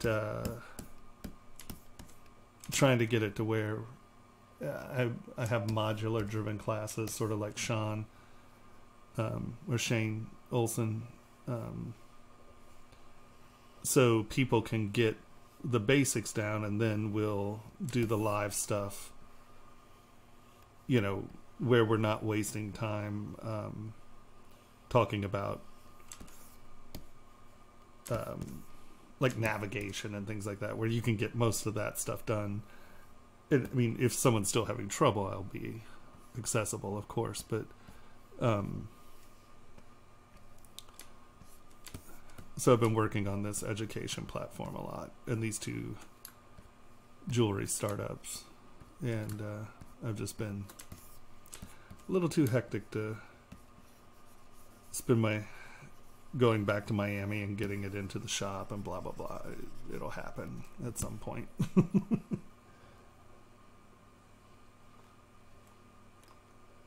Yeah, of course.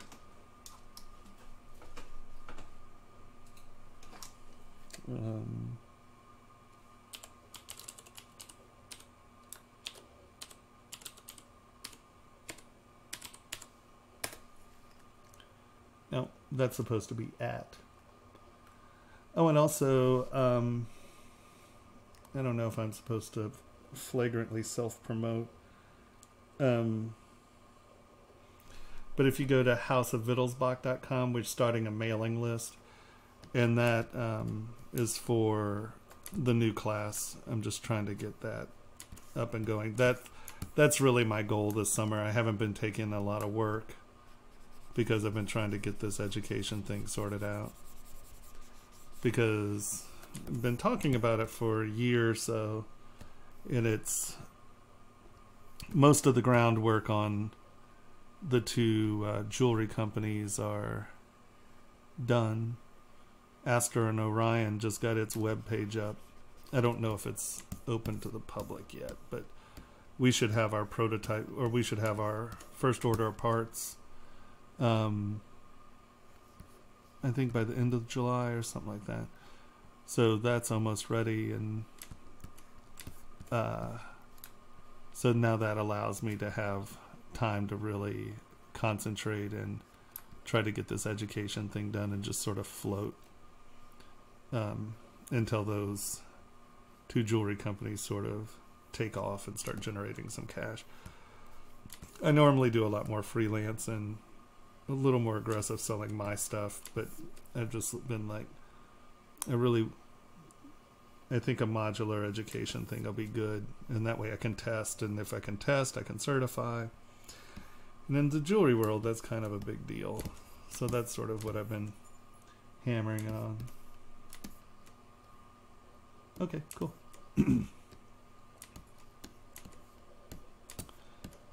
I will do so.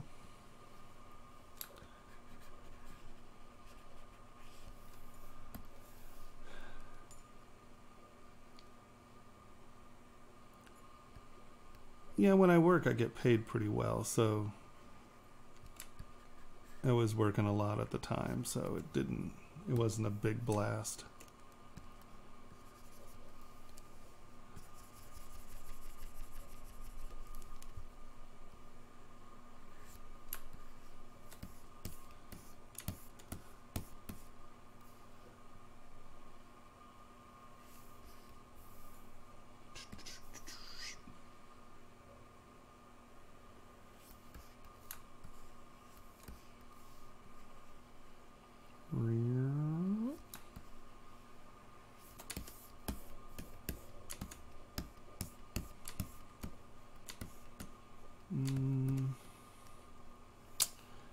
I think that these are too close to the same size.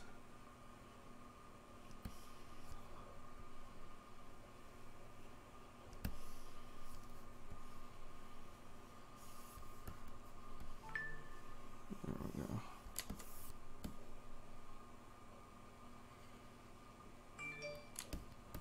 That might read better. Let's give it a shot.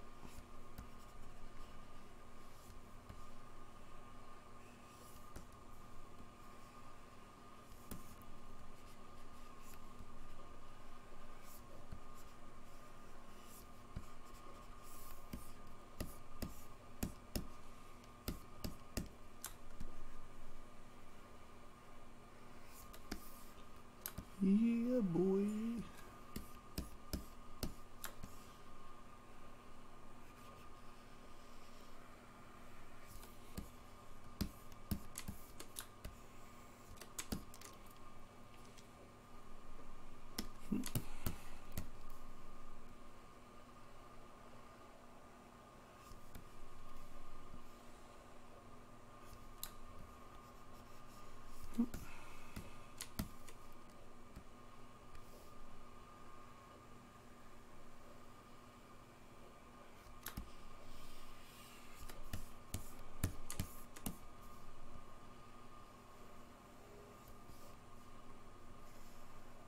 Nope.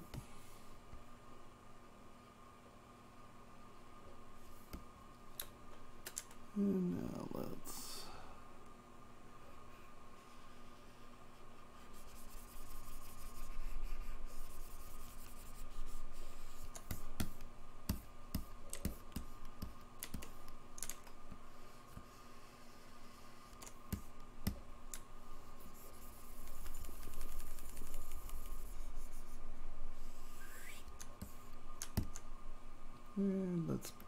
push that back.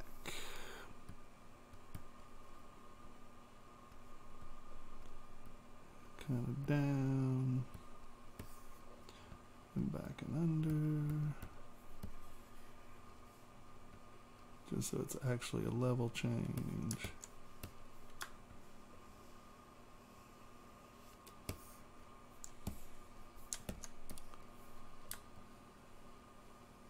And you can see how the Sculptures Pro really just, anytime you do a pull or a stretch, it allows you to kind of just get in there and re-homogenize that mesh, or relax that mesh so it's not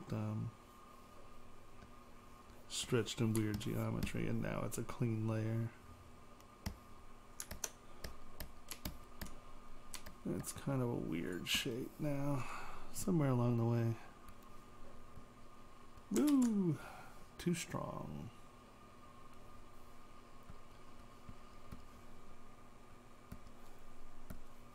My pad got a little squirrely.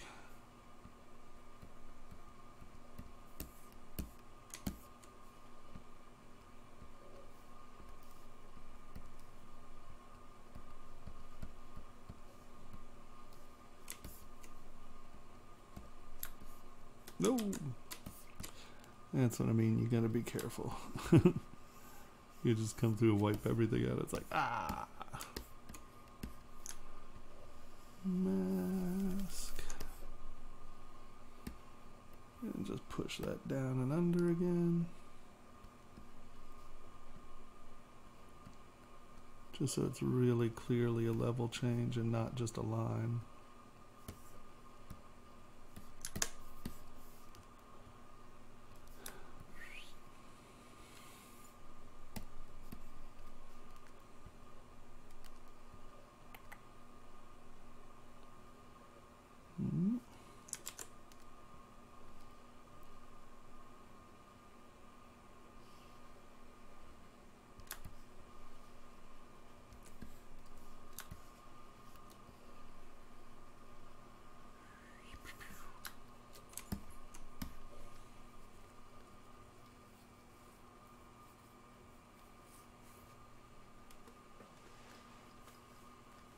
Cool.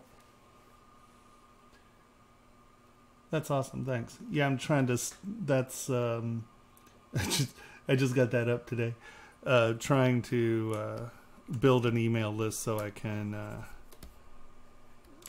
like I said, get this education thing sort of a little bit, because right now doing it live is great, and I think that, you know, I think that there are parts that really have to be live or need to be live, but there's a whole lot that doesn't. I think we can get away with getting the basic stuff down so people, you know, you can do that on your own pace and you can do it over and over again.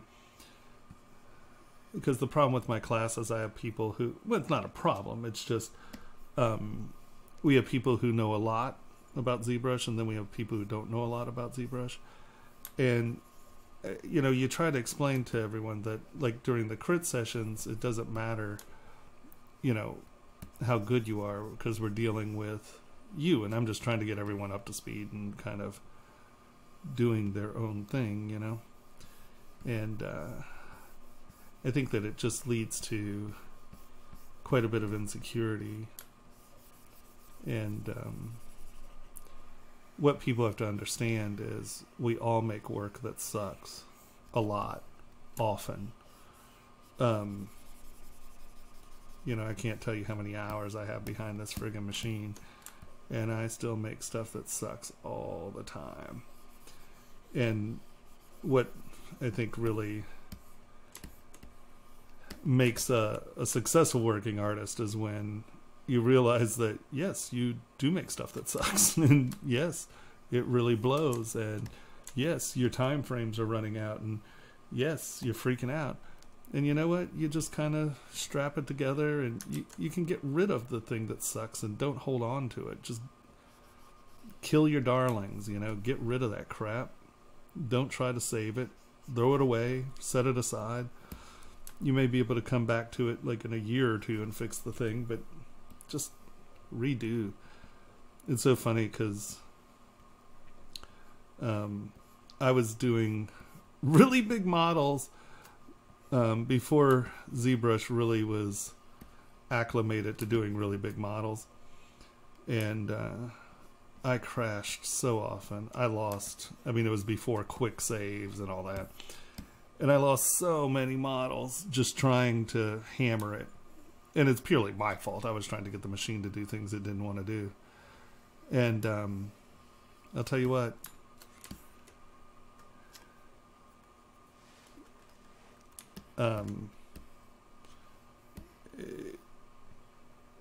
you guys are living in heaven now.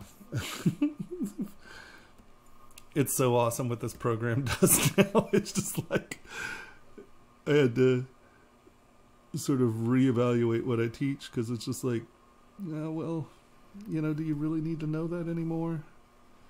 I think yes, in some ways you do. No, in some ways you don't. It's tricky. It's funny.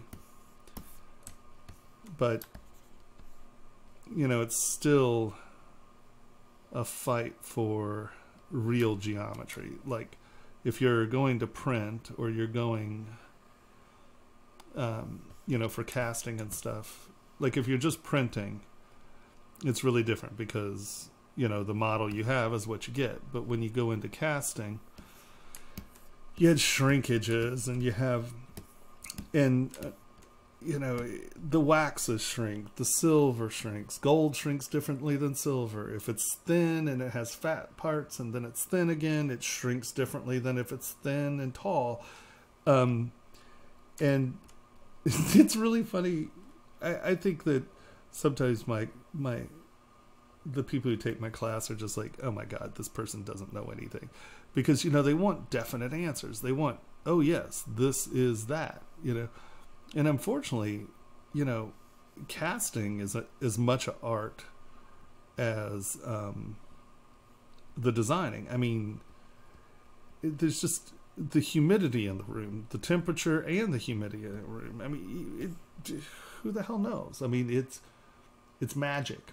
it's black magic. And you know, when you try to explain to your students that, well, it's not that black and white, there isn't this definite answer of how that, you know, you can cast it 50 times, and I mean 10 times it's a horrible failure rate, but you know, feasibly you can lose 10 of those and have no idea why. Well, who knows? It's there aren't answers, unless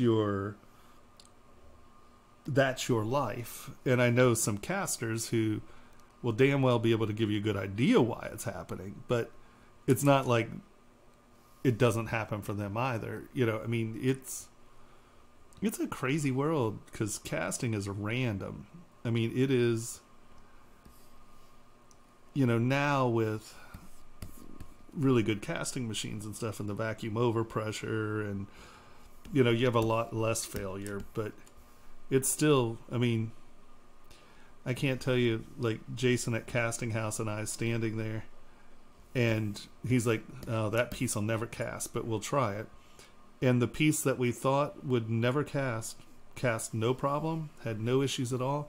And one of the pieces that seemed like it was the most rudimentary, easy thing to cast in the world, we never got it to cast. It would never fill right. It was just, yeah, it was so frustrating. You know, it's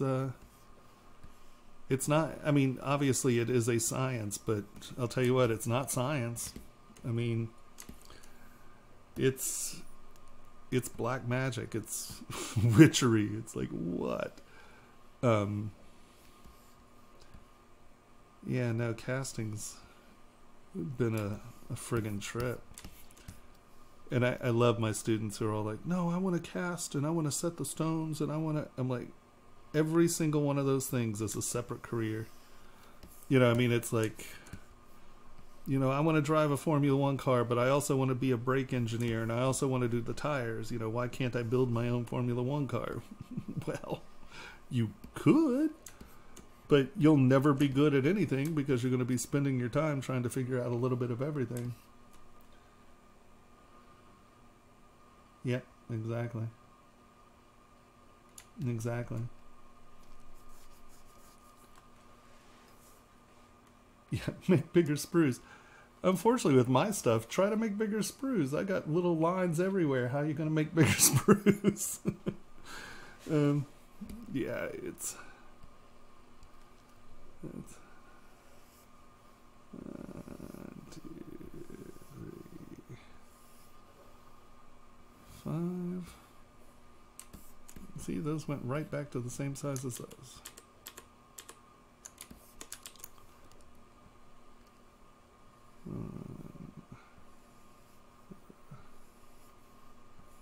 All right. It's a slightly different scale. They won't. This was all just looking too repetitive. This didn't look like a separate thing, so I'm trying to figure out how to make it look good. For those who have just joined us or don't quite know where we are here, the whole point of what I'm showing you now is, so if you have big models, right? So here's the model. Maybe. Okay, here's the model. Frame. All right, saving. See, try to show you and everything seizes up. Okay, so here's the model. And he's just a little figure. I don't know if you know the story of Hamlet, but Amleth was actually the historical king that they think that Hamlet was sort of inspired by, or the myth of Hamlet was inspired by.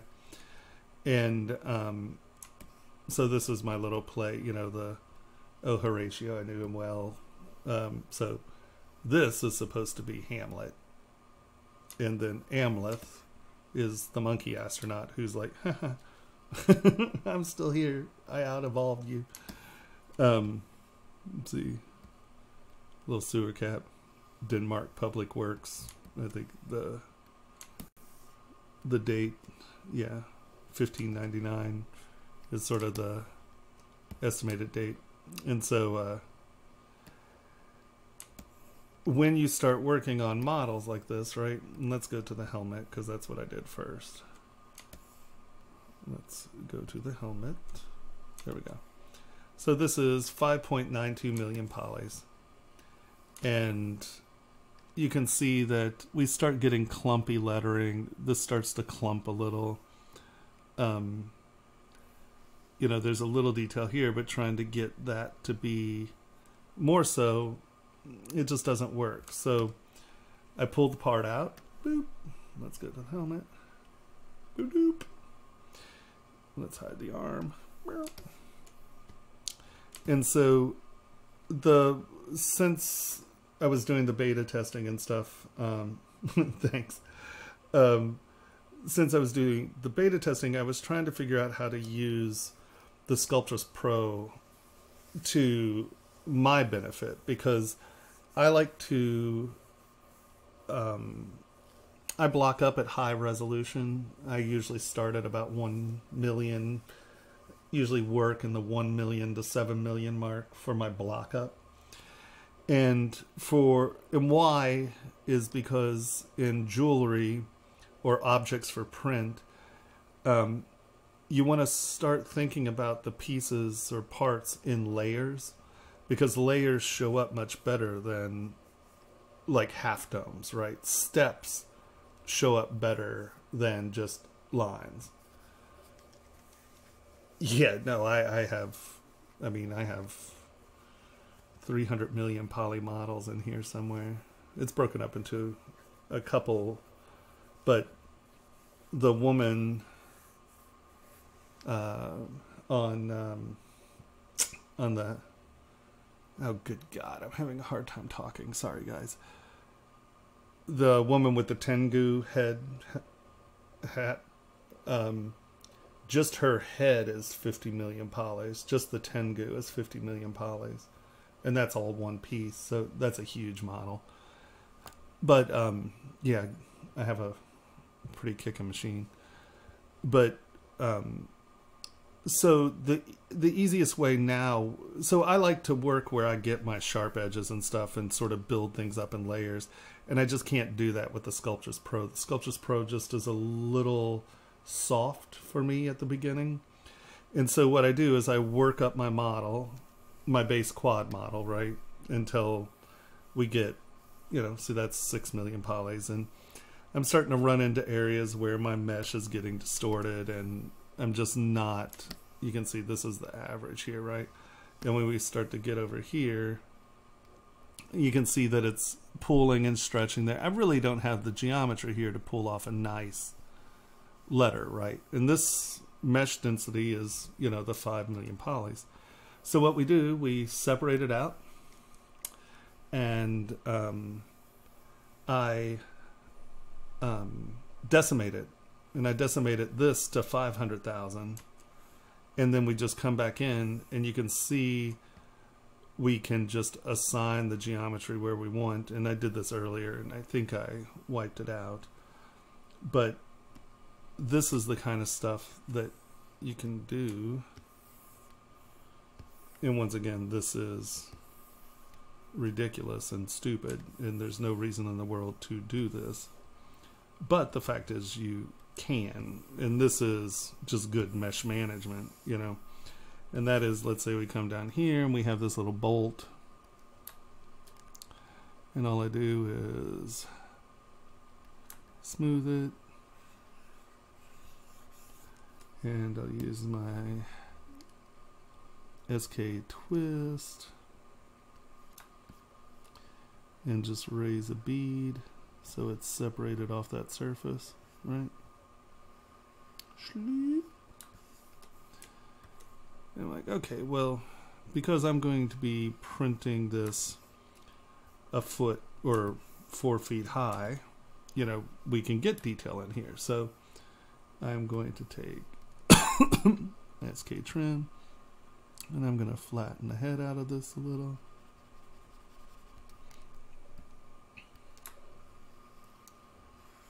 And we're going to raise a little edge around this.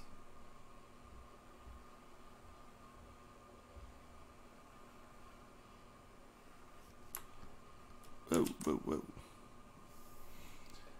And then I want that.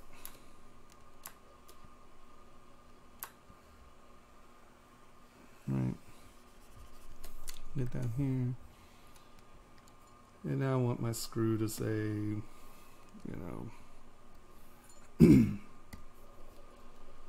23.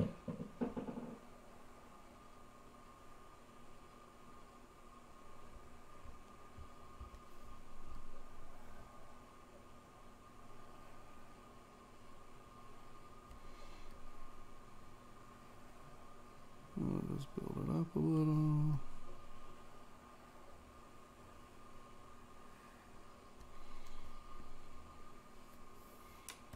But then I decide that it really needs a copyright date. Ooh, woo, woo. Wrong brush size. And you just bring your... What is that about? Why? It does not like that. That's really funny. I changed my... Okay, so see, this is as small as my brush will go with my dynamic brush scale at 1. That's why I have this out here. I just drop that all the way down to 2. Then I can bring it up. And it allows me to deal with this scale of geometry. And so I know that I want and I use smooth to kind of brush in my geo. I like to kind of go around the area first, because if you have something that is super small that's going into just one frame, right, you'll get these weird geo pinches like that, right? So I tend to mask it off a little, and then I can come in here, and now we can just do like,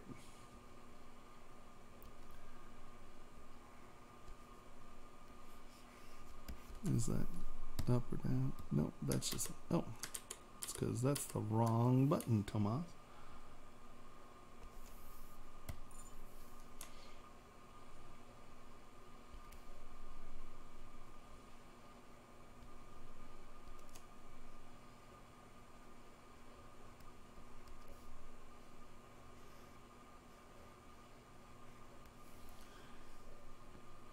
Get our Z intensity a little higher.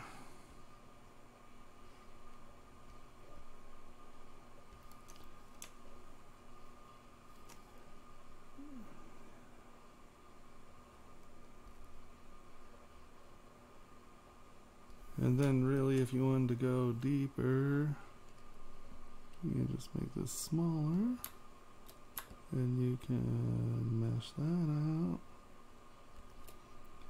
And you could do a 23 here.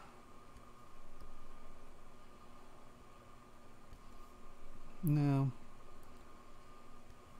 most of the time, as you can see, you are never going to see that. But the fact is, with mesh density, to be able to get something even close to that scale, right, I would need hundreds of millions of polys just in this one little area, right? But here you really can control where you're putting geometry. And, okay, so now come back here, go to 1, enter. And that changes, allows me to change my brush size a little dramatically.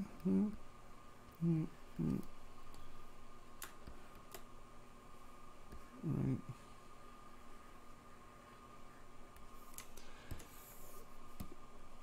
And so now this is at 1.2 million. Some of you, I know that some people's computers will stop, like you won't be able to use man,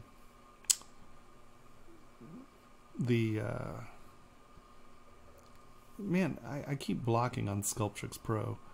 Too many words. They have to name that something else for me, because it's too many words for me to remember, obviously. Right, so you can tune that in. And so some of you won't be able to work past 500,000 polys with the Sculptrix Pro. That's why I have all of these pulled out of Decimation Master. So here, let's duplicate this, right? Because we're at that point where your machine isn't allowing you to sculpt anymore, but you know, you have this nice high sculpted detail, and you don't want to trash it every time, like so the easiest way, hold on, let me, that M's a little lumpy.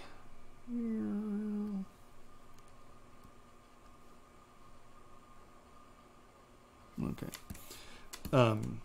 But you still want to work on it, right? So you just go 250. That's going to decimate this to 250,000 polys.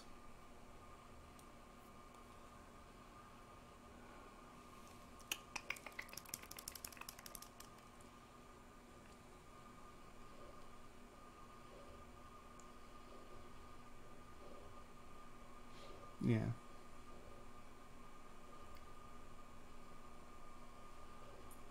And you can do it. Come on, you can do it.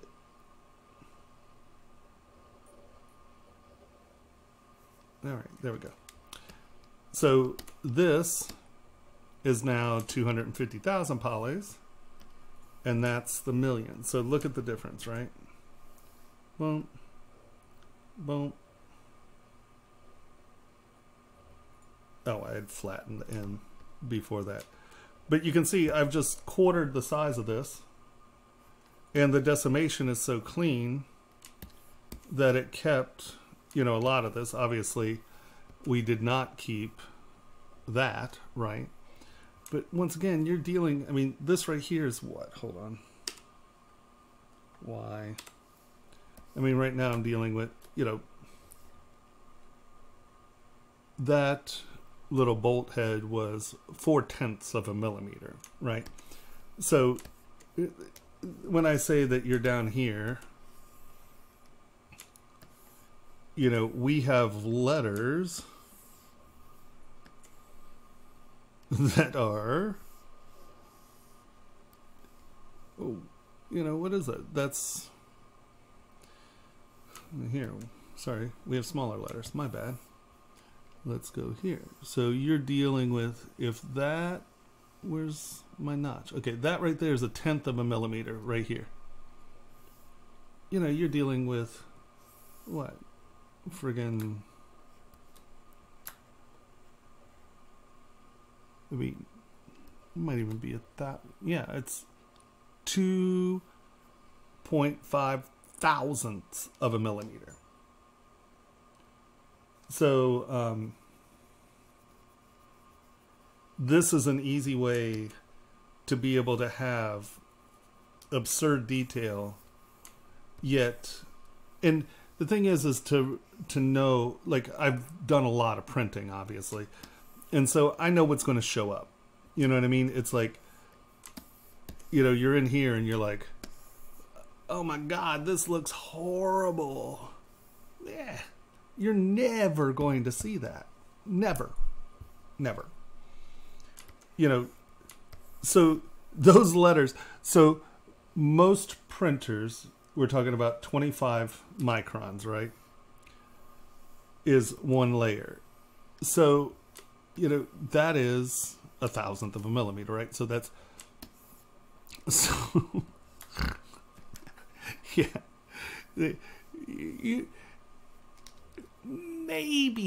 Maybe a SolidScape set at 9 microns you're going to be able to see this stuff. Yeah, no, it's absurd. So now you can, because like when I did my original mermaid ring, I had a problem getting a good face on her because I had to do such small stuff, and I had a really hard time getting the definition right. So I got, you know, because her face is 2.5 mil wide. So how do you get the eyes, the nose, and the mouth to read? Well, obviously you have to do it in steps, and it was like nigh impossible to get done well. So her face is a little ugly. But now, you know, you have, I mean, this is 200, or this is the 1.2 million. 245,000 polys.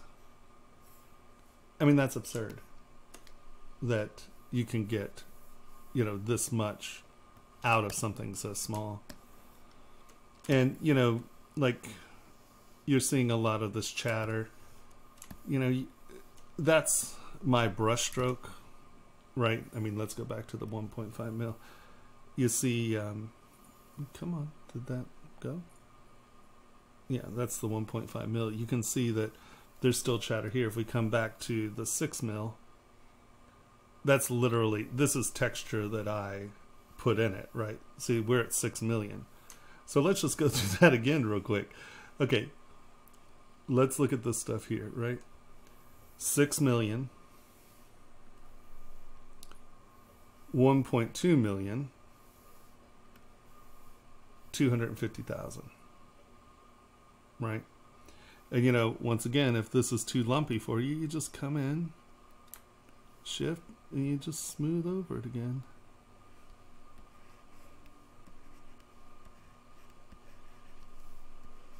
And you know, this isn't a one-shot top, but it allows you, you know, this isn't just a push of a button done. But, oh, without a doubt, if you can afford a Cintiq, buy one. You won't believe what you've been working with without it. Well, I'm a sculptor, so I can't, and I'm also dyslexic, horribly dyslexic, and so I can't use just the tablets, you know, because it's just like Etch-a-Sketch. I go like this and it goes like that, and I go like this and it goes like that. And it's really funny. I saw, I'm pulling this out of my butt. I think this is true. I think it was the Hulk art department, Ang Lee's Hulk. We were sculpting on it, but I want to say that one of the art directors had a Cintiq, and I walked by it. I was like, oh my god, that's it. And I bought it, and I bought one that day, and I didn't even have a computer at the time. I bought the Cintiq before I bought a computer, because I was like, no, that's it. I can now actually start doing things on a computer, because I was worthless. I just couldn't buy a Wacom. They're better supported. They invented it. Hi, how's it going? You know, they're not fighting with, they're just superior machines. They're incredible. Yeah, no, I can't wait. I'm waiting on the new 30-inch. Buy as big as you can. That's all I can say.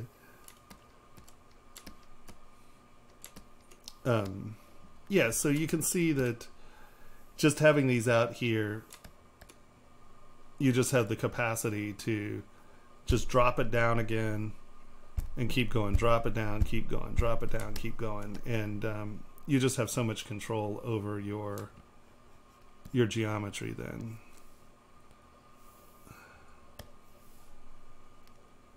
And as you've seen, you can actually put text that is thousands of millimeters in something because, well, mesh management's awesome. Yeah, no problem.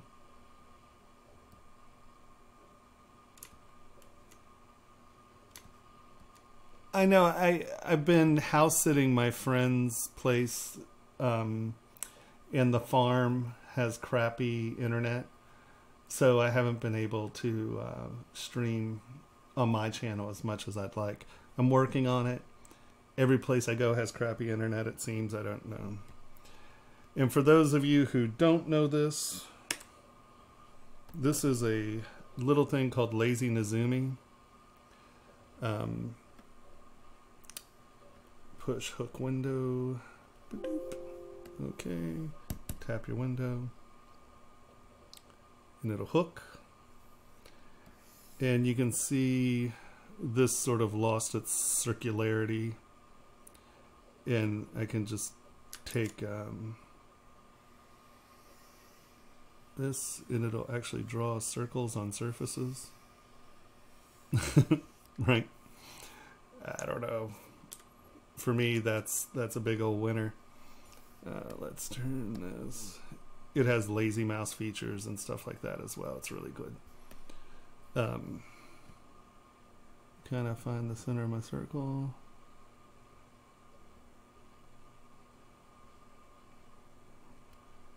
Maybe there.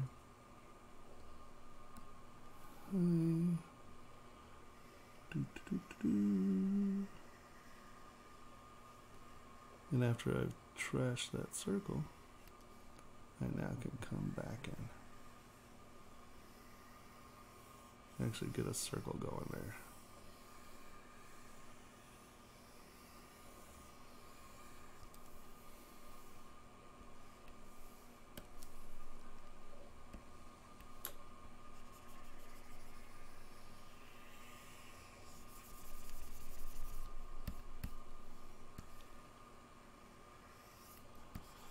And this is another thing that I know that my students struggle with, and I know there's the concept of, oh, I'm in production, I have to be fast, I have to be, you know, it has to be right the first time, and blah, blah, blah. You know, don't get caught up in that crap. Do it right. And so you can see that that wasn't working, so I just smudged it all off and just try it again. That obviously looks better. Turn that off. Come back in.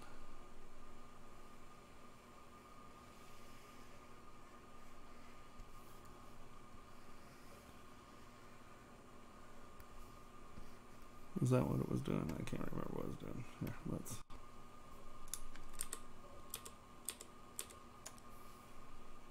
And we're just there. Stoop. Stoop. All right. I had that, and that's a.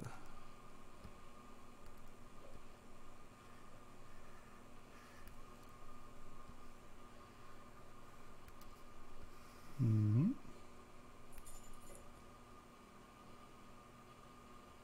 Well, not easily, no.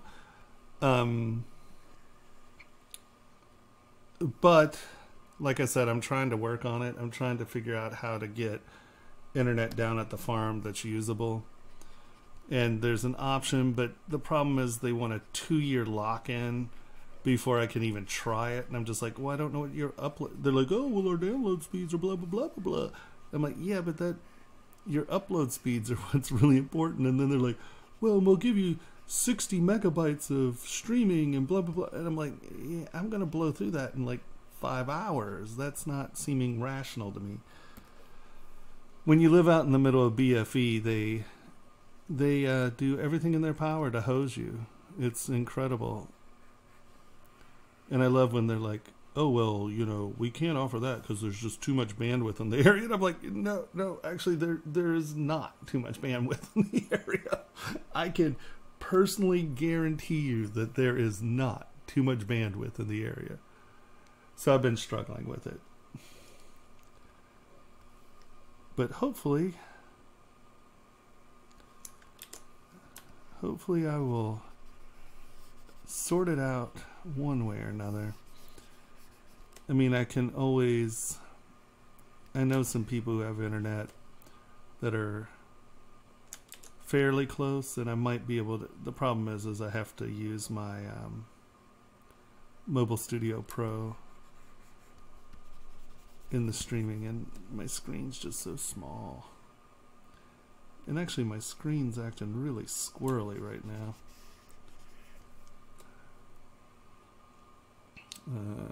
So let's go back to that. Turn on ellipse.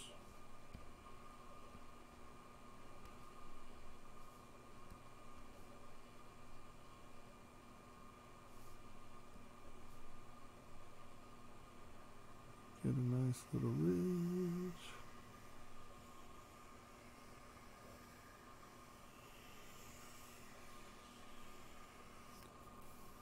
Boop.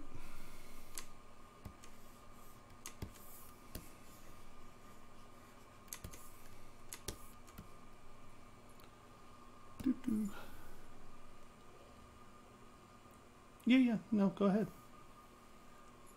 I mean, my whole thing is showing that ZBrush can be used for 3D printers, so yes, of course, ask away.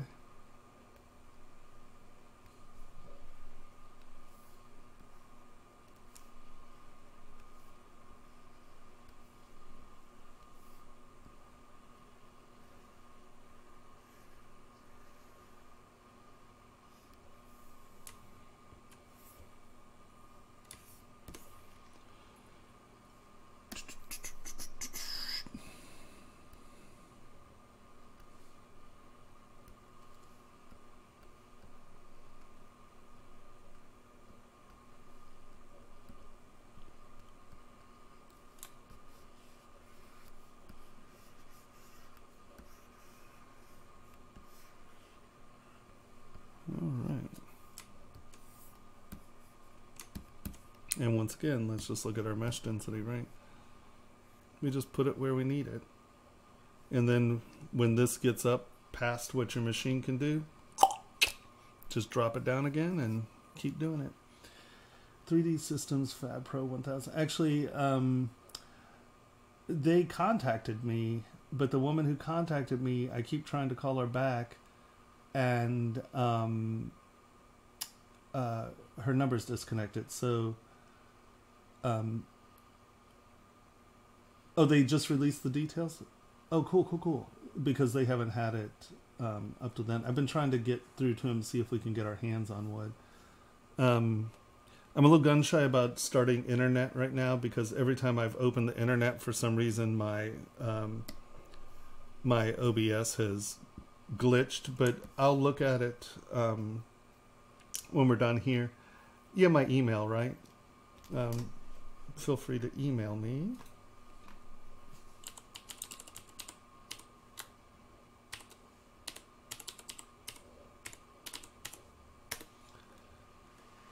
I'd open it up now.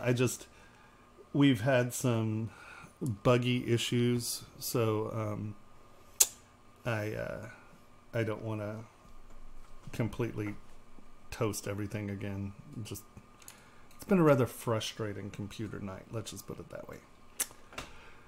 So, as you can see, hold on, let's get back here. Boop. So like the torso, right? Click on it. Nope. Click on it. Nope. Click on it. There we go. So the torso, which is the arm, this arm, not this hand, because I worked on the hand to pose the thing, so the hand ends here. But, so the torso was 14 million. So we came back over here, and I just masked, what? No, stop with the starts. You can see that I just masked, split them into polygroups. I would normally use polygroup. The new polygroup it is awesome. And polygroup from paint borderlines, you can just come in here and paint on the model and break it up. But it was 14 million polys, and how we've been going tonight, I didn't want to. Yeah, of course. Have a good one, David. I didn't want to trash, the whole thread again. So just split the groups, right? And so you can see that we split everything into groups. Just come here, go close holes. And now I would strongly suggest going and hitting Control W again, so everyone is the same polygroup. Because I tend to drop out polygroups a lot, and if one of these ends is a different polygroup, I forget about it. You drop it, you're like, what? So, boop. And now you can see this is 880,000. But, I mean, I bet we could take this to, what do we guess? 150,000? Let's look at that.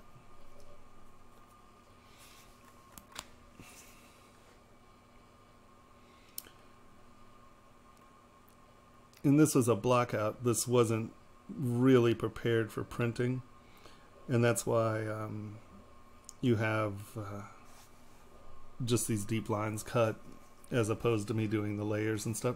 Okay, so there you go. So this is okay, 880,000, right? Well, that's 150,000. Right, so you can now see that you can come in here, right? Let's lower our brush, smooth it out.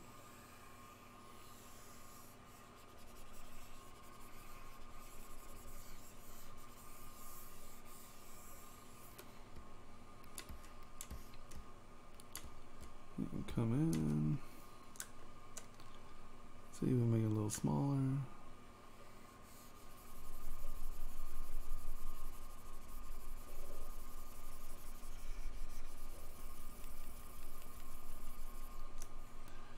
Let's do that.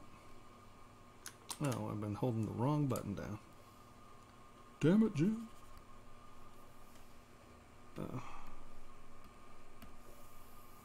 Or did I? I did. That is not shift. That is control.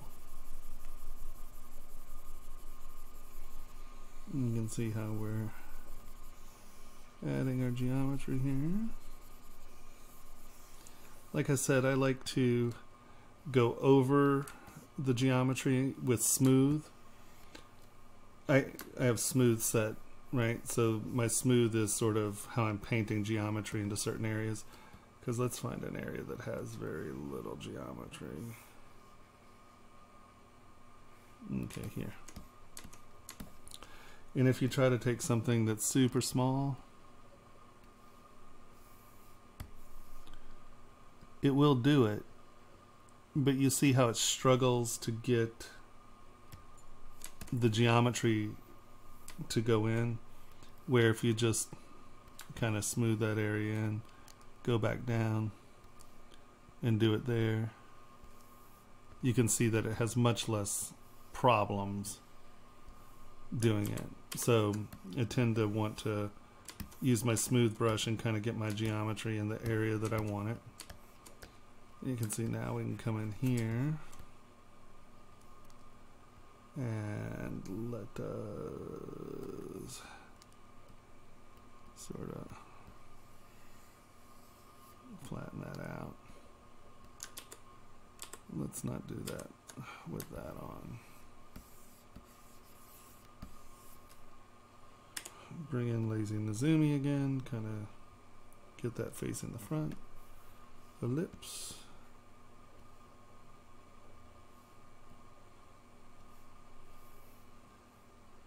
Turn that on.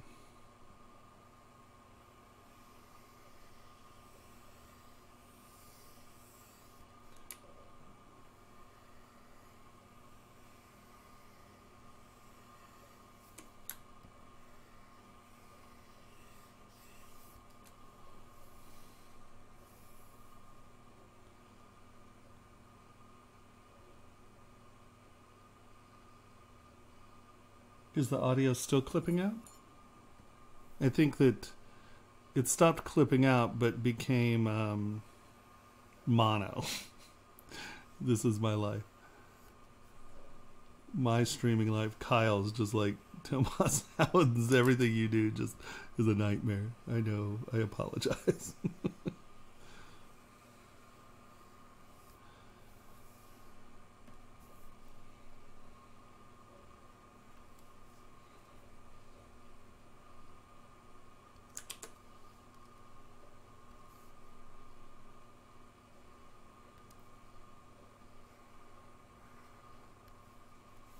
You know, once again, you can come in and literally put your numbers in, right? And we're at 220,000 as opposed to the millions, you know. So I really found that this is the power of the Sculptris Pro if you're planning on going to print. You know, it just gives you so much power. And don't be lazy. Come in here. Nope, wrong direction. Come on. Come on.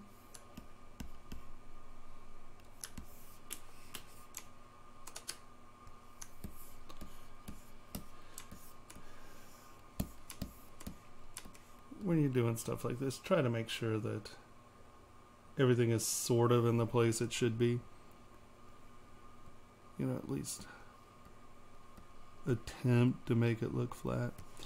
And once again, I'm not trimming front or anything on this because I don't, this is supposed to be loose. It's not supposed to be super tight, super technical, you know. But you know, don't let stuff like this horrible surface actually be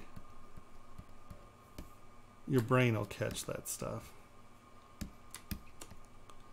I mean, you can, let's sort of get there. Let's try trim front and see what it does. That's pretty close.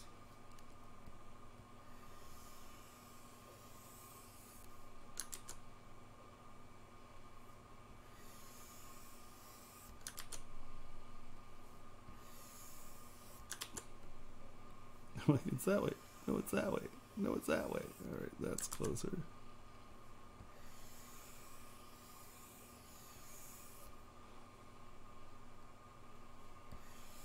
There we go. That should be. And now planar flatten.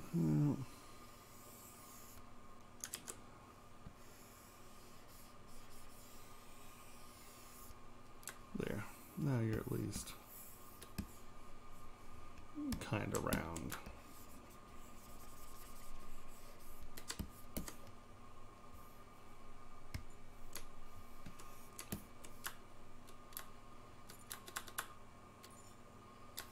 When did I turn that off?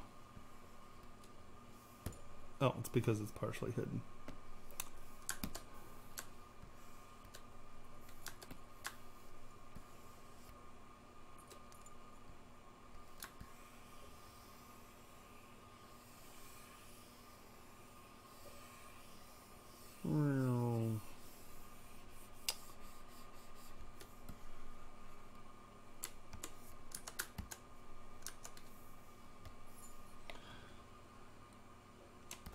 Right? Yeah. Dot. Yeah. Isn't that what I put in there? Gmail. Did I spell it wrong? I'm, like I said, I'm super dyslexic. I sometimes do horrible things like just spell things absolutely, utterly, and completely incorrect. Yeah, for a college graduate, I'm pretty bad. Well, for anyone, I'm kind of bad. And now with spell check, man, I just don't care. I just type. Like something will catch it somewhere. And why I don't do my own marketing.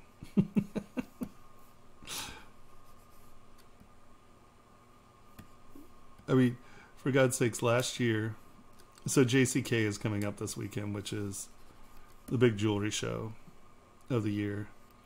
And I went last year and I made like some business cards. And I didn't put my phone number down. I misspelled my phone number. I've had this phone number for a long time. Yep, nope. All the cards I gave out during the show completely worthless because I gave the wrong phone number.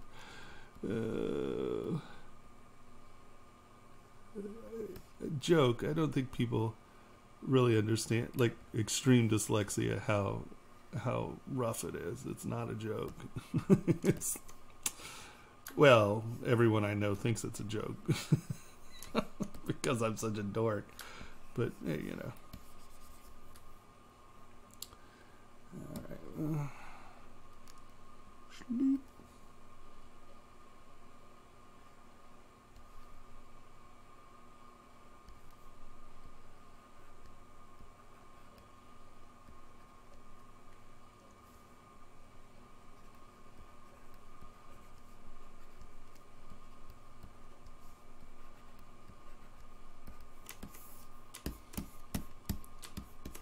And so you can do a lot more with so much less. Okay, that was a really bad spread.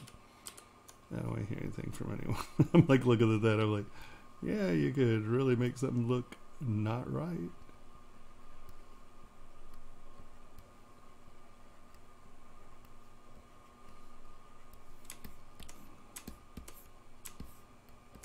Right? With so much less geometry. Uh-oh. So what? Hey, Seagull, how's it going?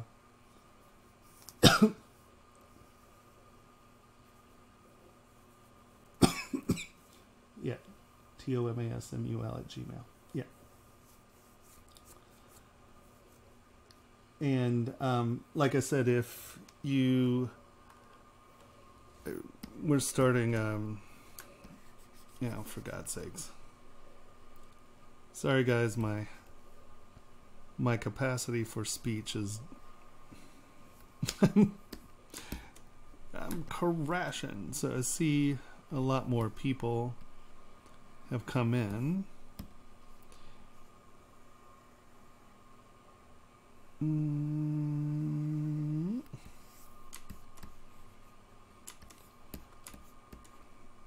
So the real key here, guys. Well, oh wow. All right, never mind. They left. I was like, wow, there seemed to be a boost there. Nope.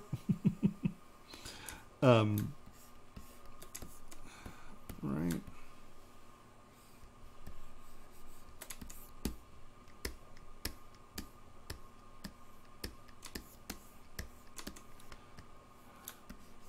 Come back in and look and knock this down some.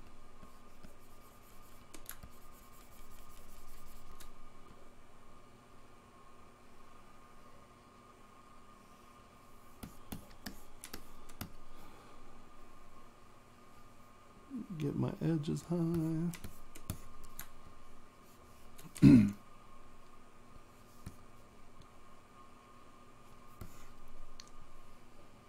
Little Velcro watch band action going on.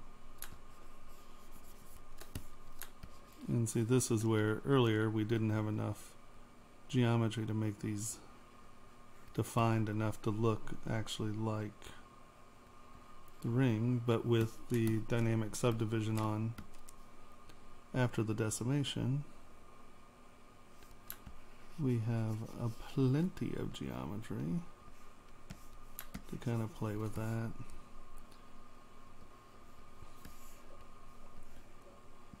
Come around.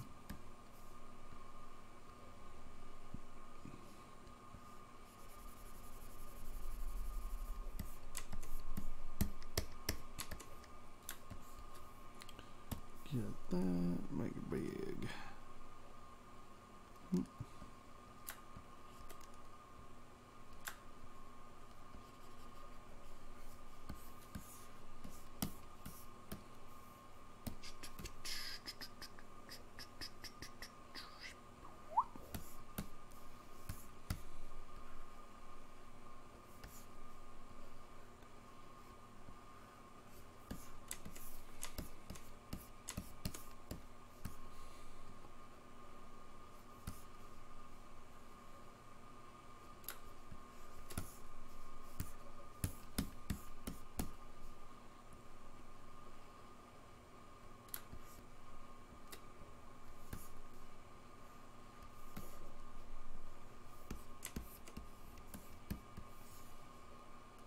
So we just did that, right? And now let's go back and look here. That is 14 million polys in the torso, right? And that's our mesh density. And you can see how, like, making the, like, just running out of geometry for, come on. No, I didn't want you to do that. Right. Just it starts to crimp and bump. 14 million polys. I think this arm was what, like 880,000, something like that. We come back to here. We're at 280,000 polys, and we have so much more detail in the part. I've been good, honestly. How'd you get auto-modded? Oh, because you called me a hoe. Not how, but ho. Here, let me push this. Allow. See, it said ho. If you're not allowed to call me a ho. Pixelogic does not approve. I've been good. Like I said, it's just been a little hectic and kind of going back and forth between the farm and here in Seattle. I've been putting a lot of miles on the car, spending a lot of time in the car. But yeah, you know, I think that, like I said, I'm trying really hard to figure out how to get the internet down there, at least where I can stream once a week. Yeah, right now it's just, I mean, it, you know, I feel really sorry for, you know, people who live out in the country, and you know, it's just like these internet companies rape them. It's brutal. It's so satellite, right? And the satellite will cost, the satellite for 25 meg download, but then they give you a limit of how much traffic you can have, right? So they're saying a 25 megabyte download with 50 megabytes of transfer, you know, of traffic is $140 there. And the internet here at the house in Seattle is 300 and something download, 150 something upload, and it's like 80 something. It's ridiculous. But no, the farm's great. And I mean, they need me to be there. My friends just need someone to be at the place. And it's, I mean, it's just one of the most beautiful places in the world. It's awesome. And, you know, hot tub, and it's quiet. And I actually get quite a bit of work done there because I don't have distractions. And I like that a lot. But, you know, not being able to use the internet. Like, I tried to download a book the other day, and because I live with Audible. I mean, I listen to Audible 24/7. I had like OCD. I had medication for it, and then I discovered books on tape, and I listened to it 24 hours a day, basically. And my brain sort of locks on to the linear narrative, and so I don't get into like the OCD circle reasoning crap, so I can actually get stuff done. And I found that worked better than the pills worked, so I stopped taking the pills, and now I just listen to books on tape 24 hours a day. So yeah, so I was trying to download a book there, right? The book, which takes me, I mean, like, here it takes 3 minutes. You know, normally it might take 12 minutes maybe. Dude, it took 14 hours to download the book. 14 hours. Yeah. It has a 0.09 download most of the time. Yeah, there's just not much streaming with 0.93 download. That just, you know, what do you do? Not much you can do. It's just like, shit. It's pretty tragic, actually. It stresses me out a little. But, whatever. I drive up here. But I have to be down there enough, like, to keep people from breaking in and stuff like that. So I have to spend quite a bit of time down there, so I don't really have time to stream so much. But I work it out. I'm trying. I'm working on it.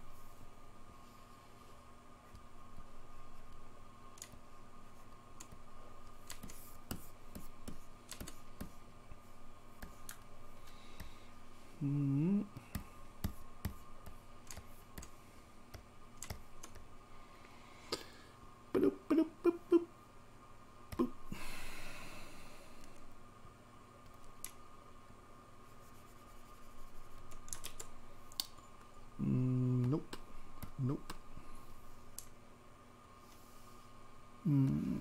Nope. Yeah, no. Seriously, No, it's worse than old school dial-up because that's yeah. No, it's tragic. And then they tried to tell me that well, I can't get the 50 megabytes for 120. I have to get the 25 megabytes for 69. But if I go over that, I can buy tokens. So to get up to 45 megabytes with the tokens, it'll cost me $140.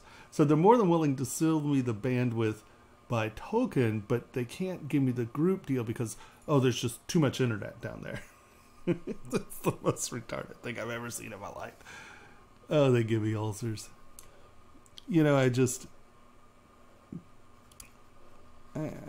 kind of start to lose my mind with crap like that. It's just like, you guys are such scumbags and they're just screwing the poor. You know what I mean? It really is just, here, let's just hose these people. Because, man, you know, the percentage of our neighbors are not like hammering it as far as the incomes go, you know, and it's just like, it's incredible how, you know, it's a friggin' satellite. I'm sorry. They won't run cable.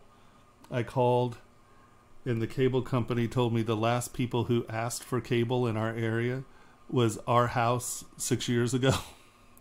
Like, oh. So, yeah, it's, the internet's challenging out in the boonies.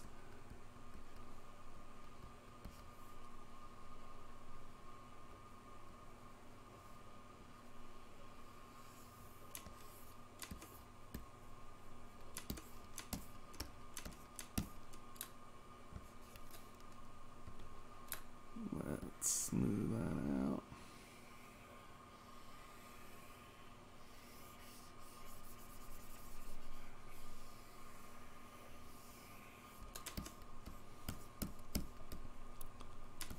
Get as front as we can.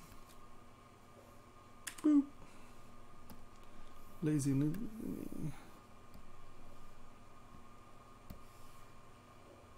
And yes, Lazy Nizumi does other things than make circles, but right now I'm just making a bunch of circles.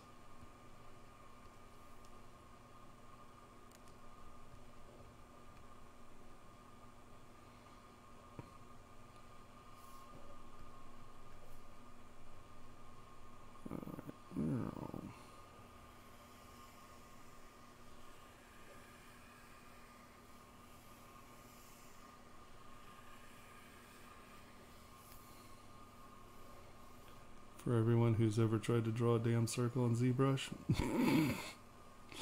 Lazy Nizumi is the answer.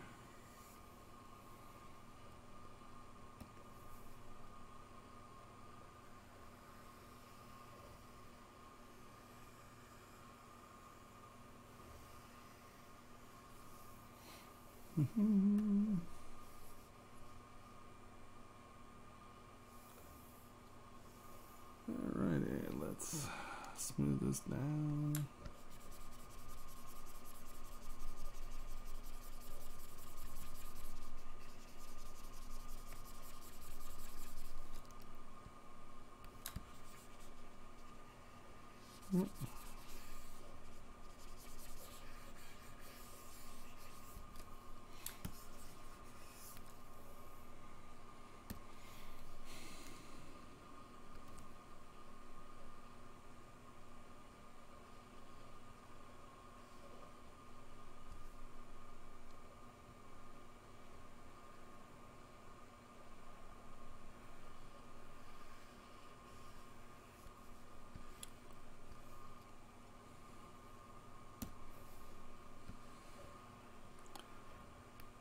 It's funny, 16 meant something at some point.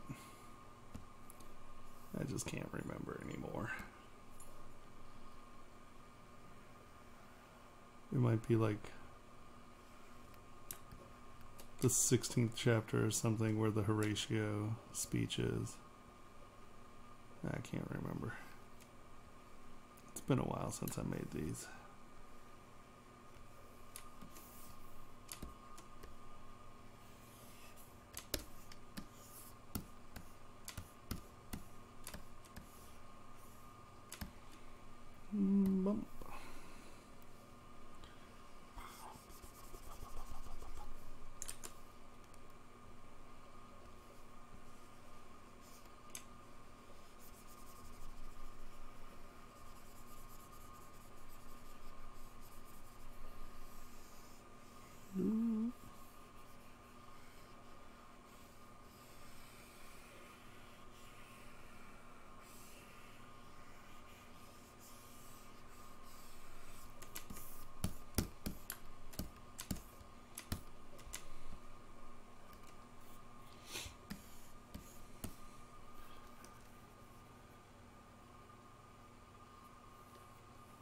right?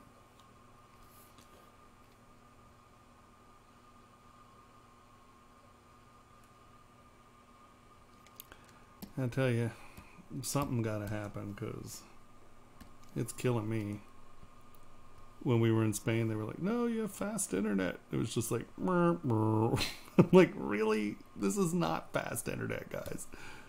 No, that's great. It's like, no, it's not. So it has been months of challenging internet drama.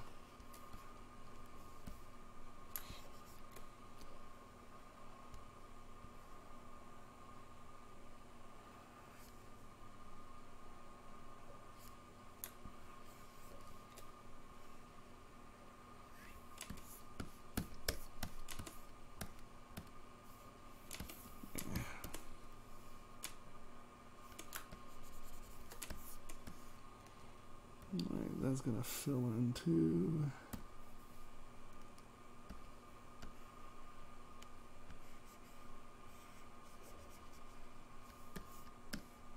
Oops, that's not what I want.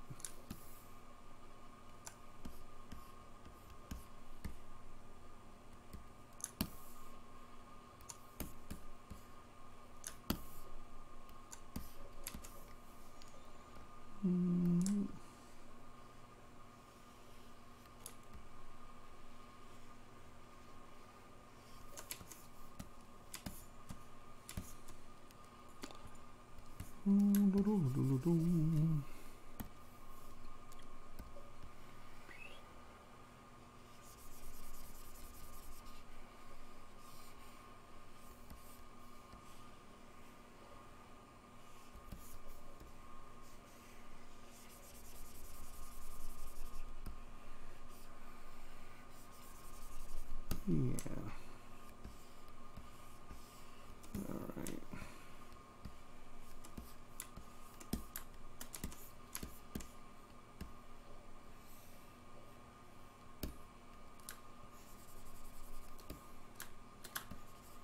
I'm gonna have to work that area over again because I think let's mask the watch.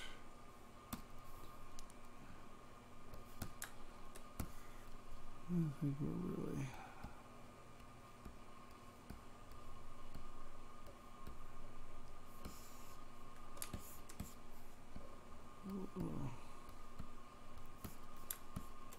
whoa.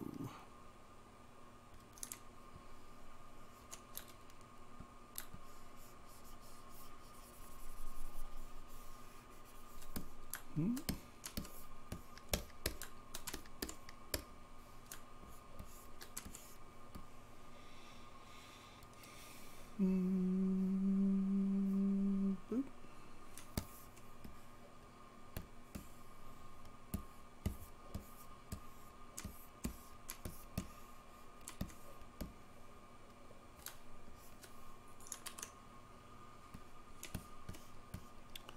What time is it? Oh goodness, it's 2. All right. Well,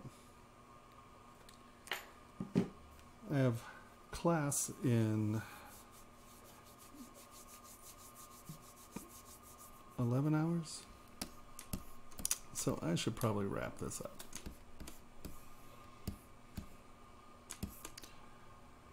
Well, I hope that was valuable to someone. I know we started out rough, but I think that with this we kind of got sort of some of the points of what I was trying to go for. Let's do this.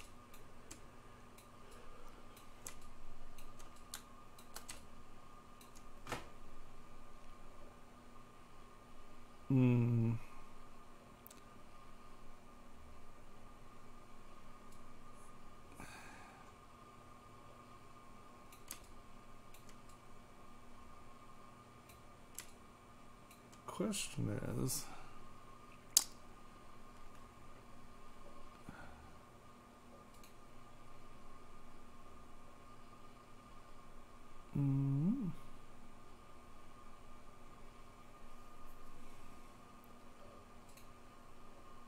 would send it to oh,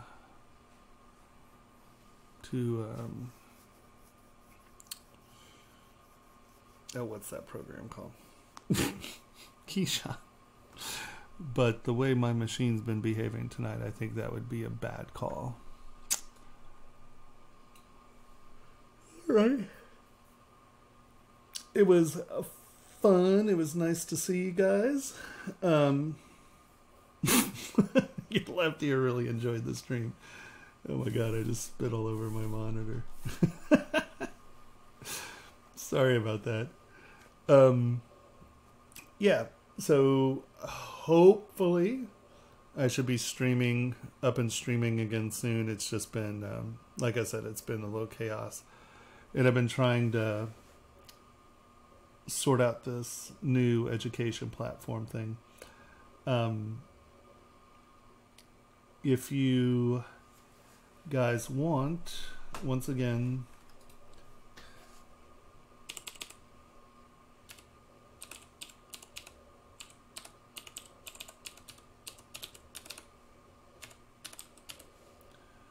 if you go to houseofwittelsbach.com and sign up for the news on the newsletter, hopefully by October or November I should have a good foundation on the education. I think it's going to be education and community, but yeah, that's the plan. Working on it. We're trying. It's going to happen because I have other people now involved, and that's helpful. If anyone doesn't have ZBrush, the ZBrush free trial is now 2018. The wheelchair thingy, mabob. If you haven't looked at it, if you just go to, well, every time you launch ZBrush and or go to the Pixelogic page, and there's a breakdown of it. And that's really cool. Everyone kind of look at that and trying to pitch in because it's a good group. It's a good cause. Let me thank everyone at ZBrush for letting me stream and for making the thing that allows me to function as an artist. Yay, team. We love that. Anything else? Everyone else seems to have this like in speech really well, and I don't.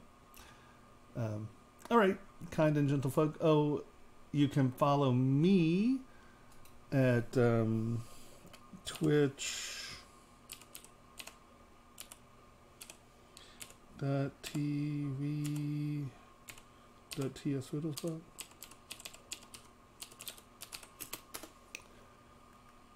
Something like that. So, once again, I should be up and streaming a little more, and I want to do the crits and stuff. So if people want to look at that, yeah. All right, guys. Sorry, I didn't realize it was so late. No wonder I'm losing my capacity for speech and such. I got up super early this morning. Okay. I think that will do it. Once again, I hope everyone gleaned something from this. And, yeah, have a great one. And for all of those who served, thank you for your service. I know it's not a happy Memorial Day, but I hope it was a good one. All right, kind and gentle folk, have a good one.